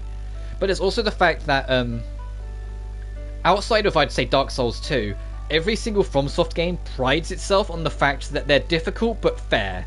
That you can, at any build, in any setup, you can take on the challenge and win. It will be hard, depending on what your build is, but you can do it. Whilst in Harmony of Despair, they obviously wanted you to commit to the grind. They wanted you to get those resources and get those equipment. And so it would never be entirely impossible, but sure as shit feel like it after a while. If you got into those hard mode, those later levels in the hard mode, they'd sure as shit feel like it. Stage 9 and 10, I don't think I ever beat in hard mode when I was younger. I don't think I ever cleared them, either online or alone. Both of them were just exhaustingly brutal. Stage 10 especially, because the way they work, instead of it just being you have one life and you go, because they know how chaotic it could be online, they instead made it that you had 20 minutes to clear out the whole dungeon. However, every time you died, you would be revived, but it would immediately slash like 2 minutes off the timer. If you ran out of time, then you failed. So when I say we failed the missions, it's because we burnt out that timer because we kept on getting massacred by the bosses or the mini bosses that we ran out of time. Which is why a healer in the group became vital, because it's not just about, you know, restoring your health, it's about trying to resurrect you before you respawn and the time gets slashed. And it made heals and shops, because they were always like mid-dungeon shops you could go to, extra vital, because you would buy mega potions, and you'd make them group-wide mega potions, like the XLR versions. So then, if someone was in danger, you'd wait until a few people were in danger, and then go huddle up, and everyone would come together. You'd drop the potion, and then everyone would get fully healed, and then jump back in. Or like, I think it was the chapter 8 boss. The way we won it in the end was actually having someone stay outside the boss room, because it was one of the very few bosses where you could initiate the boss without having everyone in the room. So we'd have one person stand outside, and they had teleport spells, and whoever was the weakest would warp. They would warp themselves in and warp them out to swap them. And then once they healed, swap them back so our warper was back at the door. And we did that and eventually got the boss down. And it was super fun and addictive back in the day. But the servers are long since dead. So it's like, if they could remaster it, that would be nice. Or at least port it. If they put it on Steam, genuinely most of its problems would be solved. Because, you know, PC community, they'll keep that shit alive. Because mods, they will make their own levels. It's a 2D game. It'd be far easier for them to make their own levels, make their own enemies, make their own boss designs, rearrange things, and then let loose. You know? Like, they would turn it into a Castlevania maker. So, you know, they'd turn it into that. It was super fun back in the day. It was just, you know, like I said, nowadays, good luck playing it. Because firstly, it's on PS3 and 360 alone. And secondly, the servers are dead, so you can't play it online. You can only play it offline. Which is like most of the reason why it was so fun and addictive is gone then. If it sure was something, I could watch it like 4 more times. A romance that transcended both time and space. You were quite misty-eyed, ow. Yeah, caught me crying, huh? Yeah, I was watching the whole time. Watch the movie, not me. I was watching both. I didn't want to miss a second of either. Rip, I guess. Yeah. I mean, there's still a demand. Like, anytime I check and, like, look up, like, the Castlevania fandom, there are still people who talk about how they'd love to see it come back. So I'm not going to give up hope that it's never coming back and never going to get a remaster or even a port or anything. I think there's a chance. The problem is, who owns Castlevania? Oh, yeah, right, Konami. And it's impossible to predict what Konami's going to do. Konami celebrated Contra's 35th anniversary by announcing fucking NFTs for it. And it was like, I wish you hadn't. They celebrated Metal Gear Solid's 35th anniversary by doing, oh wait, nothing. You know? Like, it's really hard to ever expect anything. Kirara being a little smooth. I think you can afford to miss me crying. I think someone's blushing. Because I'm embarrassed. That's a rare sight indeed. May I take a closer look? No way. Why? Because! Oh, well, I'll let you go. For now. Why is she speaking like a villain? Why are you so interested in my face anyways? I'd like to save it in my hard drive so I can view it when I need to. When you need to? When would that be? Like when I miss you and want to see you. It's like me with literally all of my friends always. I'm like, I want to see you again. Let's take a picture together. And they're like, Robert, we've taken a picture every single fucking time we've met. And I'm like, yeah, but let's take a picture together. The weather's nice. We're in a different spot. Well, in that case, if you miss me, you should just come see me. We can meet each other whenever we want. Son, isn't seeing the real me more interesting? You have a point. Then you'll spend time with me again. Of course I will. Yeah, we love you, Scruffpot. Of course we'll spend time with you. And yes, that is the nickname. That is the nickname I've been giving Kirara since we met her, Scruffpot. I mean it in endearment, I promise. It's not an insult, it says that she has a permanent bedhead, so I was like, alright, Scruffpot, and it just stuck.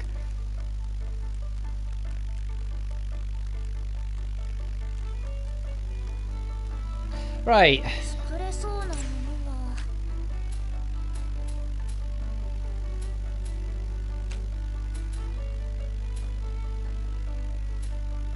I'll say it's the theatre part of any set.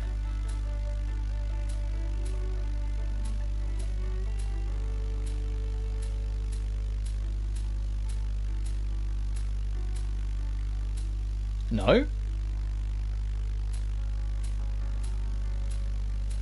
I would have thought it would have been part of a set. That means I can get rid of it, unless it's in here.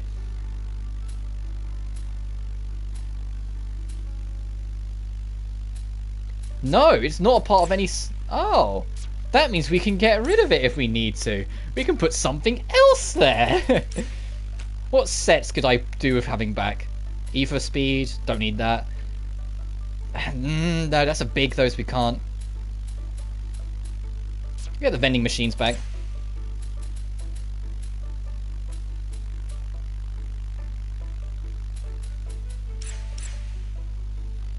God, gives me an urge to head pat. Yeah, she gives mad little sister vibes.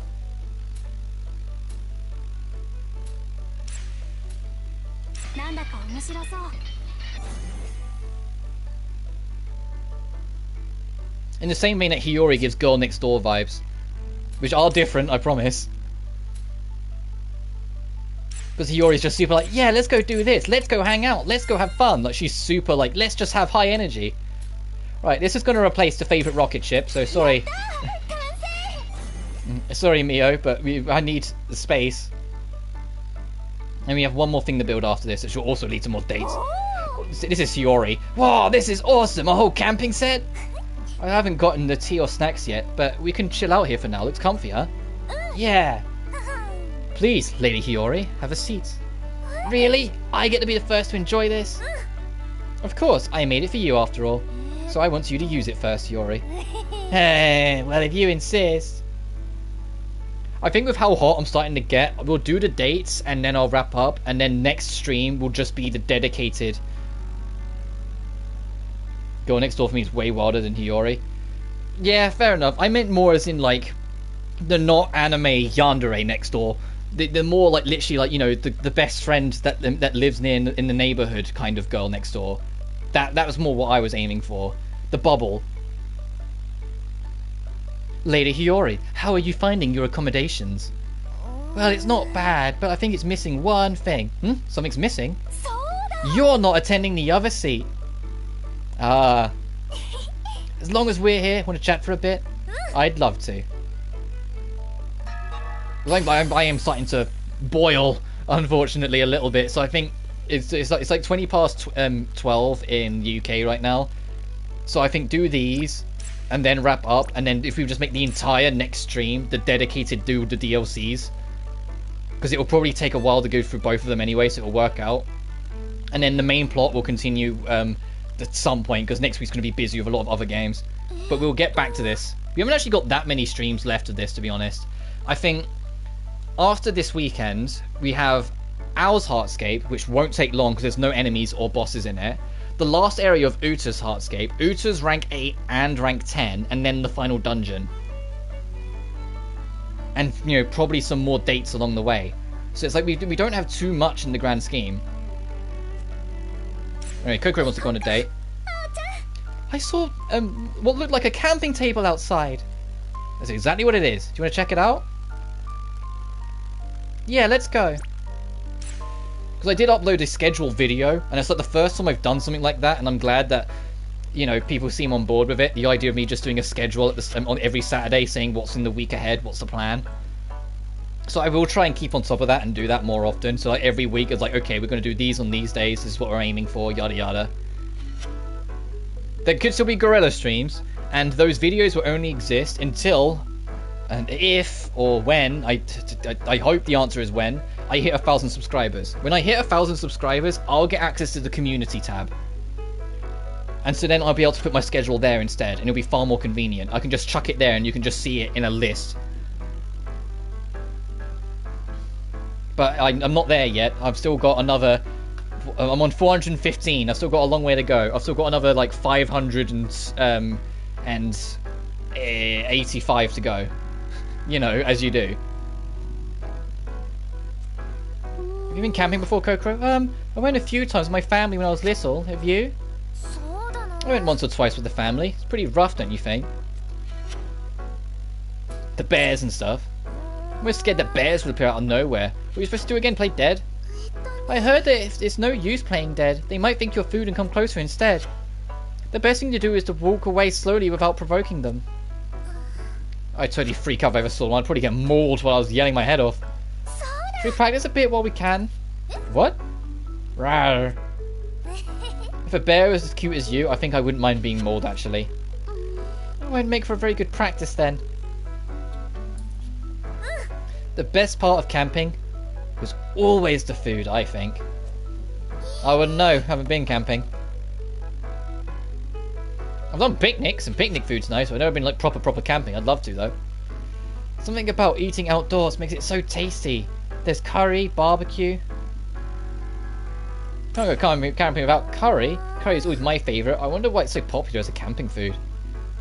I remember we made curry as a group at summer camp too. Because it tastes good? Well, obviously, but plus you only need one play per person, and since there's low chance of getting food poisoning since you boil it for so long. One of these days. I appreciate that, PK. Thank you. I enjoy what I'm doing, so I'm not. It's not like I must make money. Remember, you must subscribe to my Patreon, even though I have one, and you must. I'm not. I never want to be that guy. I have a job. You know. It's a job I don't earn that much from, I'll be honest, and it's one of those things where if I ever started earning on this, I'd probably quit that job, because I really don't earn that much from it. I barely survive, but the point is, I'm not expecting this to be the career takeoff like I could naively be thinking. I just enjoy doing this. I enjoy showing what I love, and it's like, if you want to subscribe, I appreciate it. Thank you. If you like the video, that's awesome. It makes my videos get around a bit more. If you want to support my Patreon, I love you, but I'm not going to force you. And certainly if you're struggling in any kind of financial situation, the last thing I'd want to do is make you feel like you have to. I would feel bad taking money from someone who is financially struggling. So don't do it, you know? Only do it if you're completely comfortable doing it and you want to in the first place. If you feel like you need to or that you must, then no. Your money is sacred to everyone. Don't do it. It's in my description, Twitter, Patreon, it's all there. But like I said, it's only there if you want to. I treat it more as a tip jar, not the future of my career and all that shit. No. I never want it to feel like you must, or that I'm demanding it, or that I'm expecting it from anyone. It's just there to fill the tip jar if you feel so inclined. And I said I do have a Twitter that is linked, and you're welcome to follow me on that. You seem to know a lot about camping, Kokoro. I never respond to DMs, but if you comment on any of my posts, I will tend to respond to it. If I get the time. Or if you tag me in something, I will check it out. Even if, and I'll let you know if I'm like, yeah, this is cool. I'm good, thanks. My dad really liked the outdoors. He would take me to the mountains pretty often when I was a kid. Yeah, I knew you meant subscribers. So I hope I reach 1K one of these days.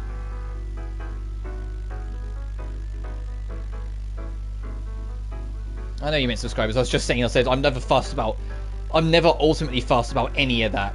Like, you know, like, regardless of its subscribers, whether it's likes, whether it's Patreon, any other stuff, I'm not that fussed. It'd be nice, but it's not like I'm naively sitting here like, I will definitely, I must, any of that shit, you know? I'm not the point I was more trying to make is that I do this for fun more than anything else. And I enjoy being able to bounce off people. That's my priority. That's my focus. It's if you do any of those stuff, like people subscribe or not. Yeah, I would. If anyone gave me 1K, I would scream. I would be like, why? How? Why are you doing this? You know, I would probably cry. Because that would be more than I earn at work. Literally, that's more than I earn in a single paycheck at work. That's like the equivalent of like 3 or 4. That'd be insane. Oh, no, don't you worry about yourself. Don't. If you just randomly show up one day and drop 1,000 into my chat, I will freak. Oh, we're like, what the fuck? What are you doing? We're getting off topic again. My dad really liked the outdoors. He would take me to the mountains pretty often when I was a kid. Sometimes we had to catch our food while we were there. Like fishing in mountain streams or something? That too. We also hunted for boars. Boars? How? With a rifle? Bang. That adds a whole new meaning to eating local. No way I'd be able to do that. I'll just stick with bringing ingredients with me. Yeah, I understand. Meat sold at the market is usually less gammy and easier to eat. I didn't mean because of the taste. Yeah, Al's not gonna shoot a wild boar. Meanwhile, Kokoro, the little marksman that she is.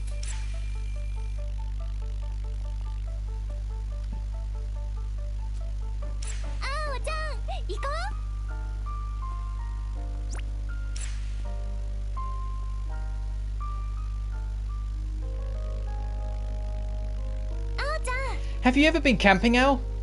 Not really. Going to summer camp is as close as I've gotten. I've always been kind of fascinated with camping and wilderness survival. Like, how far would you be able to make it on your own? It seems fun. Hiyori's stronger than she looks. That kind of thing sounds right up her alley. I think better than being out in the mountains. Yeah, I bet you could find all kinds of tasty wild plants and fruits and nuts. If we ask nicely, Kokoro might hunt some kind of animal for us. Yeah, I'd like to try that at least once. Wait, all we're talking about is just food. You're right, there are other important things too. Yeah, for example...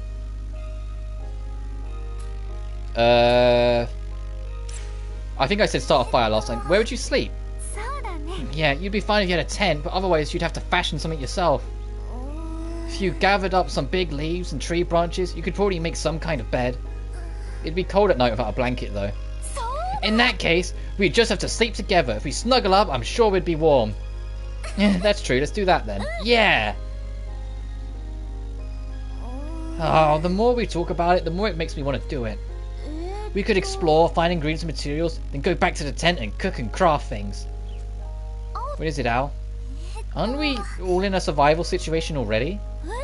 Now you mention it, we totally are. And this is the ultimate wilderness survival too. We're the only ones in this entire world. Jeez, you're right. We've been surviving this whole time. And thriving. Look, they're sitting on armchairs. You know, they're sitting on summer chairs. They're having tea and chatting away whilst looking all clean in like neat uniform that hasn't got any rips and tears. How did that thought never occur to me? Maybe it's just too surreal.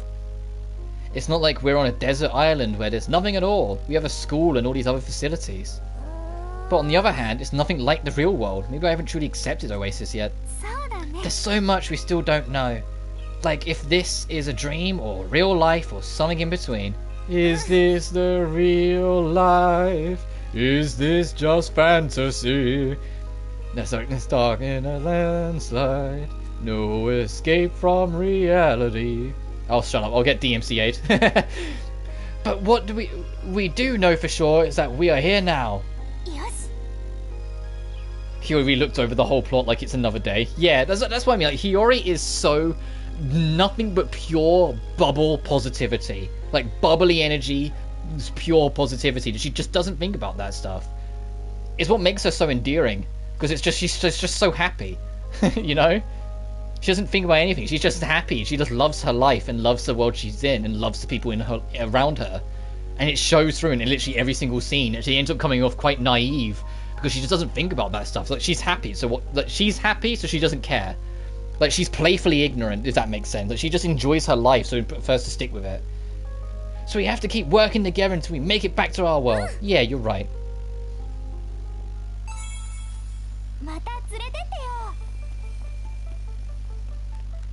Alright, last thing to make, and probably 2 more dates, because it seems to be the person who made it and one other person at random. And then I'll wrap, because it's already 25 to 1, and I don't want to be streaming at 1. If we're hitting the hottest hour of the day, and I'm already feeling it, I do not want to be streaming throughout the at 1. Right, the fucking storage crate for Hina, right. Actually, before we make that, what's set effects?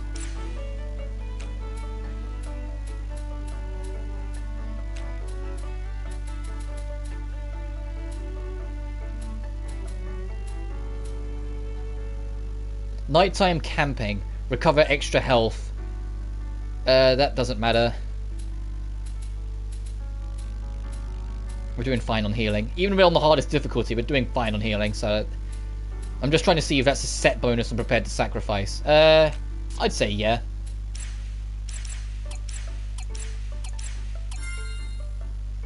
So I can't get rid of the tent and the train station, because their bonuses equal each other out. And the rest have 2 good set bonuses. But let's just make the giant storage crate for Hina. I mean, look at this. This is something I'd jump over in a Call of Duty game, not something you expected these girls to just think to make. Hinako, look, it's done. Wow, it's huge. Not quite as big as the gym, but it looks like it belongs on a cargo ship. I might have gone a little overboard. But it's like you said, go big or go home. We'll be able to store everything now, thanks. You're welcome. So now that we have all this space, what should we fill it up with? I'm excited. I still don't think they needed to fill this up. I think they could have used the gymnasium over there and be fine. Right, this gets us Hinako and Mio. Okay, let's go with Mio since we haven't spoke to her in a little bit. And I get to put my teenage accent that my brain for some reason developed despite no one in my life having it on full display, because you know my brain's weird like that. Even though I think I've said it before that the accent I give Mio is based on the accent I used to have before it became this, before it became a lot more muted, but obviously not as high pitched. It was a little bit deeper than what I give Mio. I make Mio have a bit more grace in it. But it is a lot closer to the accent I used to have when I was younger. Look at this container, isn't it amazing? I'm glad we made it. Now we have storage space for all kinds of stuff. It seems like overkill to me, but we might as well stock up on supplies. Huh? You might be right, we could use a little more. We have plenty already, but like they say, you can never be too prepared. That's the Mio I know. I was just happy having this much. It might just be the way that I am. How do I think of it, Mio? You're a total hoarder. You keep everything stashed away, just like your feelings. That just... Ugh. It's a bad habit of mine. I suppose this container is full enough already. Hey, I was just joking around. I think I'd hit a nerve. But I guess if you're upset, it means you're showing me your feelings. I want to get to know you more, Mio. I don't think I'm all that interesting. I don't care if you're interesting or not. I just want to be closer to you. Be closer to me? But why? Never mind, you dummy. Ow. Did something I say upset you? I like you, Mio. That's why I want to be closer to you, that's all. I don't have any other reason. Mio, look at that face. That face. But just like that blind, wide-eyed, what the fuck? I see. It doesn't have to be a reason. Do you ever get close to people without having a reason, Mio? I'm sorry, I was being insensitive. You're right. You don't need a reason to be close to someone. The purpose of friendship. Once again, there's it hammering in. No matter what you try and what you say, friendship with everyone other than Uta. It's like, no. It works out for me because Uta's my favourite character in this game. But no. They're setting it up with They're setting up Alex Uta super hard. Everyone else gets friendship. They get Yuri bait. Oh, jeez. Okay, there's a conversation we need to have here. Why is there a barrel here? The real question is, why does standing in front of it make you want to say barrel? What are you talking about? Yeah, try standing in front of it. Barrel. Oh, you're right, that's weird. Pretty pair of dorks, come on. Let's get out of here.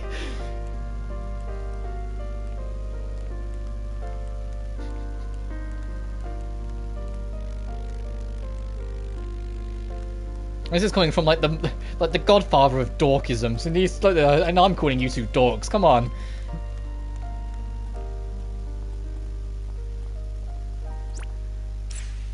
Okay, there's something else. Let's just walk there.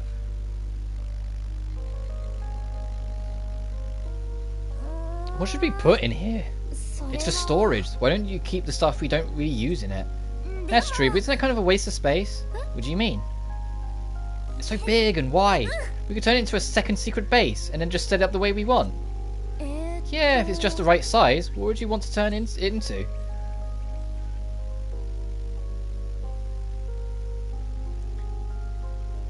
Friends only Euro games is hella heartbreaking. That's because it's because they're more setting up Ao and Uta. But yeah, you get friend zoned by everyone else. And it makes sense for Reina and Yuki, because those two are in love with each other. So of course they friend zone you. You know, like, of course they will, because they're already in love with one another. They're already a couple. They're not cheaters. But the thing is, and it works out because in the plot, there are two outliers of all the characters. Two major outliers who their existence in this game and how they function, how they think and everything is different from everyone else's. Those two being Ao, our protagonist, and Uta. So of course they set those two up because they are literally foreshadowing that those two are like the different ones right from the start. And all of Uta's social link is her learning to understand what love means. And so of course it goes the way it does at the end of her, you know, falling in love. How about powder room? Place to fix your makeup? The ones in the restrooms at train stations and department stores? Yeah, haven't you ever wanted one? To do your makeup sitting in front of a big vanity mirror? Each seat would have an electrical outlet, cotton swabs, and other, that word. Sounds nice. The mirror in the changing room is fine, but it's so crowded in the mornings, and you can't really relax while using the bathroom mirror. It was definitely easy to do makeup in the green room when I used to do ballet. Ooh, green room. That's a great concept. I'll leave the layout to you. Really? Oh, I don't know if I'm up to that. Well, the priority should be to store things we can't keep in the school. It's a storage space after all. Fine. But when it comes down to it, this might be all you need. For what? For a one-room apartment. Oh, maybe. It's a bit long and narrow though. When I did ballet, I used to go all over learning from different teachers. There was one teacher that was really good. I thought about renting an apartment nearby so I could continue learning from them. What? This was when you was in elementary or middle school. Yeah, I never went through with it though. But I've always wanted to try living alone. How about you, Al? Totally. I want to be able to lay around all day without getting yelled at. You just lay around all day even if you do get yelled at. That's so mean. I feel hurt every time I get yelled at, you know. Oh really? Have I ever been too harsh? No, you wouldn't keep doing it if I was. Exactly. But if I ever lived alone, what kind of place would I want? Really? Tell me about it. Totally decked out. I want to be totally decked out. I have all kind of posters and tapestries on the walls. Or tapestries, because I can speak English. My dyslexia, you can calm it down. I'm not that tired. Dude, that's the weird thing with my dyslexia. It's mostly fine. It doesn't give me much trouble. Because I spend so much of my life reading, because I write in my spare time, I've kind of like... I still have stumbles and hiccups, but I'm a lot better at kind of powering through it. Until I get tired. If you ever watched any of my live streams where I've talked about like not being able to get a good night's sleep, pay attention to how much more often I stumble on words. It really starts ripping me apart when I'm tired. The moment like I'm not in like full like high focus mode, my brain really struggles to read. I will fill every nook and crannies with merchandise from my favourite series. Oh, I got some work to do. Have fun, mate, and see you as well. Okay, yeah, no worries, dude. You take care. Thanks for hopping in. So I'll be streaming this again tomorrow, doing the DLC dungeons, and then it'll be Castlevania Circle of the Moon on Monday. You know, what? You always act like I'm obsessed with ballet, Al. But you're the same way. What's wrong with that? There's no such thing as too much love. Yeah, I guess you're right. It was actually a good time, PK, because I was literally... We just did the last... I think that was the last date. So I said I was going to wrap up and we were going to tackle the DLC dungeons next time, so I don't want to be streaming past 1. But I will sleep tonight to see if we trigger a scene for doing so. Because sometimes we do. Because we've got everyone set up now, so, you know, all 6 of the goofballs, that being, you know, Yuki, Kokoro, Kirara, Hiyori, Yuzu, and myself, are on the ground floor. Whilst all the more mature ones, that being Reina, Shio, Hinako, Uta, Mio, and Lime, are upstairs. Alright, any unique scenes for sleeping tonight? Yes! People in the exploration party seem to be very busy these days. I wonder if there's anything we can help with. There may not be much we can do for them, but let's see. We can always prepare a good meal and be here for them when they come home. Food is the source of one's well-being. Sounds like a plan. We can help out too, right, Lime? The day for me to show off my cooking skills has finally come. I didn't know you had cooking skills to show off. I can make yaki. Well, if we cook our best dish and put them all together, we'd have a full-on feast.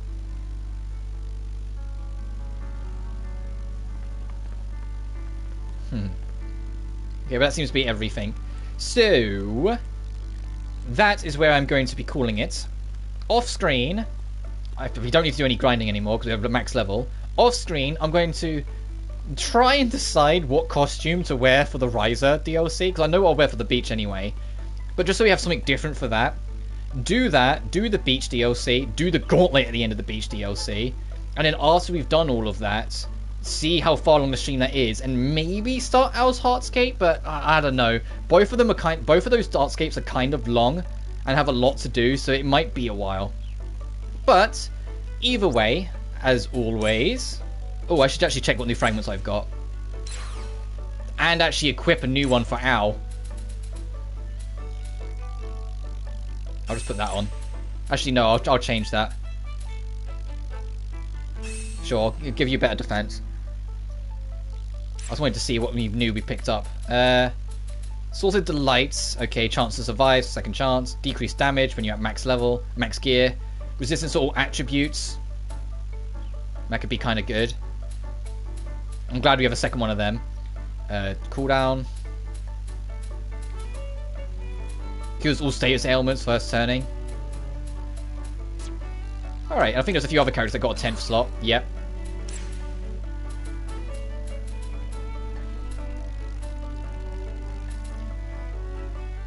I'll give you that as well. I'll give you a defense bump. Alrighty then. Now I will wrap up. So yes, tomorrow will be more of this, as per the schedule, because I am going to keep on bringing it up, because I hope that idea works and people enjoy it. As per the schedule, we'll be doing the DLCs for sure tomorrow. It's just whether or not we do Owl's Heartscape as well. We might get that Platinum Trophy tomorrow if we do Owl's Heartscape as well, but we'll see how it goes. But after tomorrow, we will be taking a slight break from Blue Reflection. Unless I do like a guerrilla stream on the Wednesday and like do it, but we'll see. But I don't want to overexhaust myself because it's already going to be a hot and sweltery week, you know? I will see you guys then. So we got this. So it's going to be a while before Blue Reflection comes back. But we've got more tomorrow. We've got Castlevania Circle of the Moon on Monday. We have the Genshin Summer Update, the rest of it, the actual event for it on Tuesday. Thursday is going to be Danganronpa S, which hopefully will be fun. And then Friday will either be more Castlevania if we don't get it done in one stream, which I kind of doubt we will get it done in one. I checked my playtime. My first playthrough was 7 hours. So it's like, unless I do a super long stream, it will be 2. But it shouldn't be any more than that. And then Saturday I'll take off, so it'll be probably Sunday we come back to this. Like, starting tomorrow, it'll be a whole week before we get back to this, potentially. Assuming I don't do like a random guerrilla stream on the Wednesday to play more of this. But we'll just see how that goes. But as always, thank you so much for watching. I always love doing this. and I love this game, and it's really tragic that we're reaching the later stage of it. We're in like the final act, so to speak, of what's left. Because I don't want this game to end again. I don't want us to be done with this. I don't want to have to come away from Blue Reflection. I love this game. This is genuinely one of my favourite games now. I adore this game so much. It's made such an impact on me. And I love this cast of characters so fucking much. But I will call it here. I will see you guys tomorrow for more of this. But until then, you guys take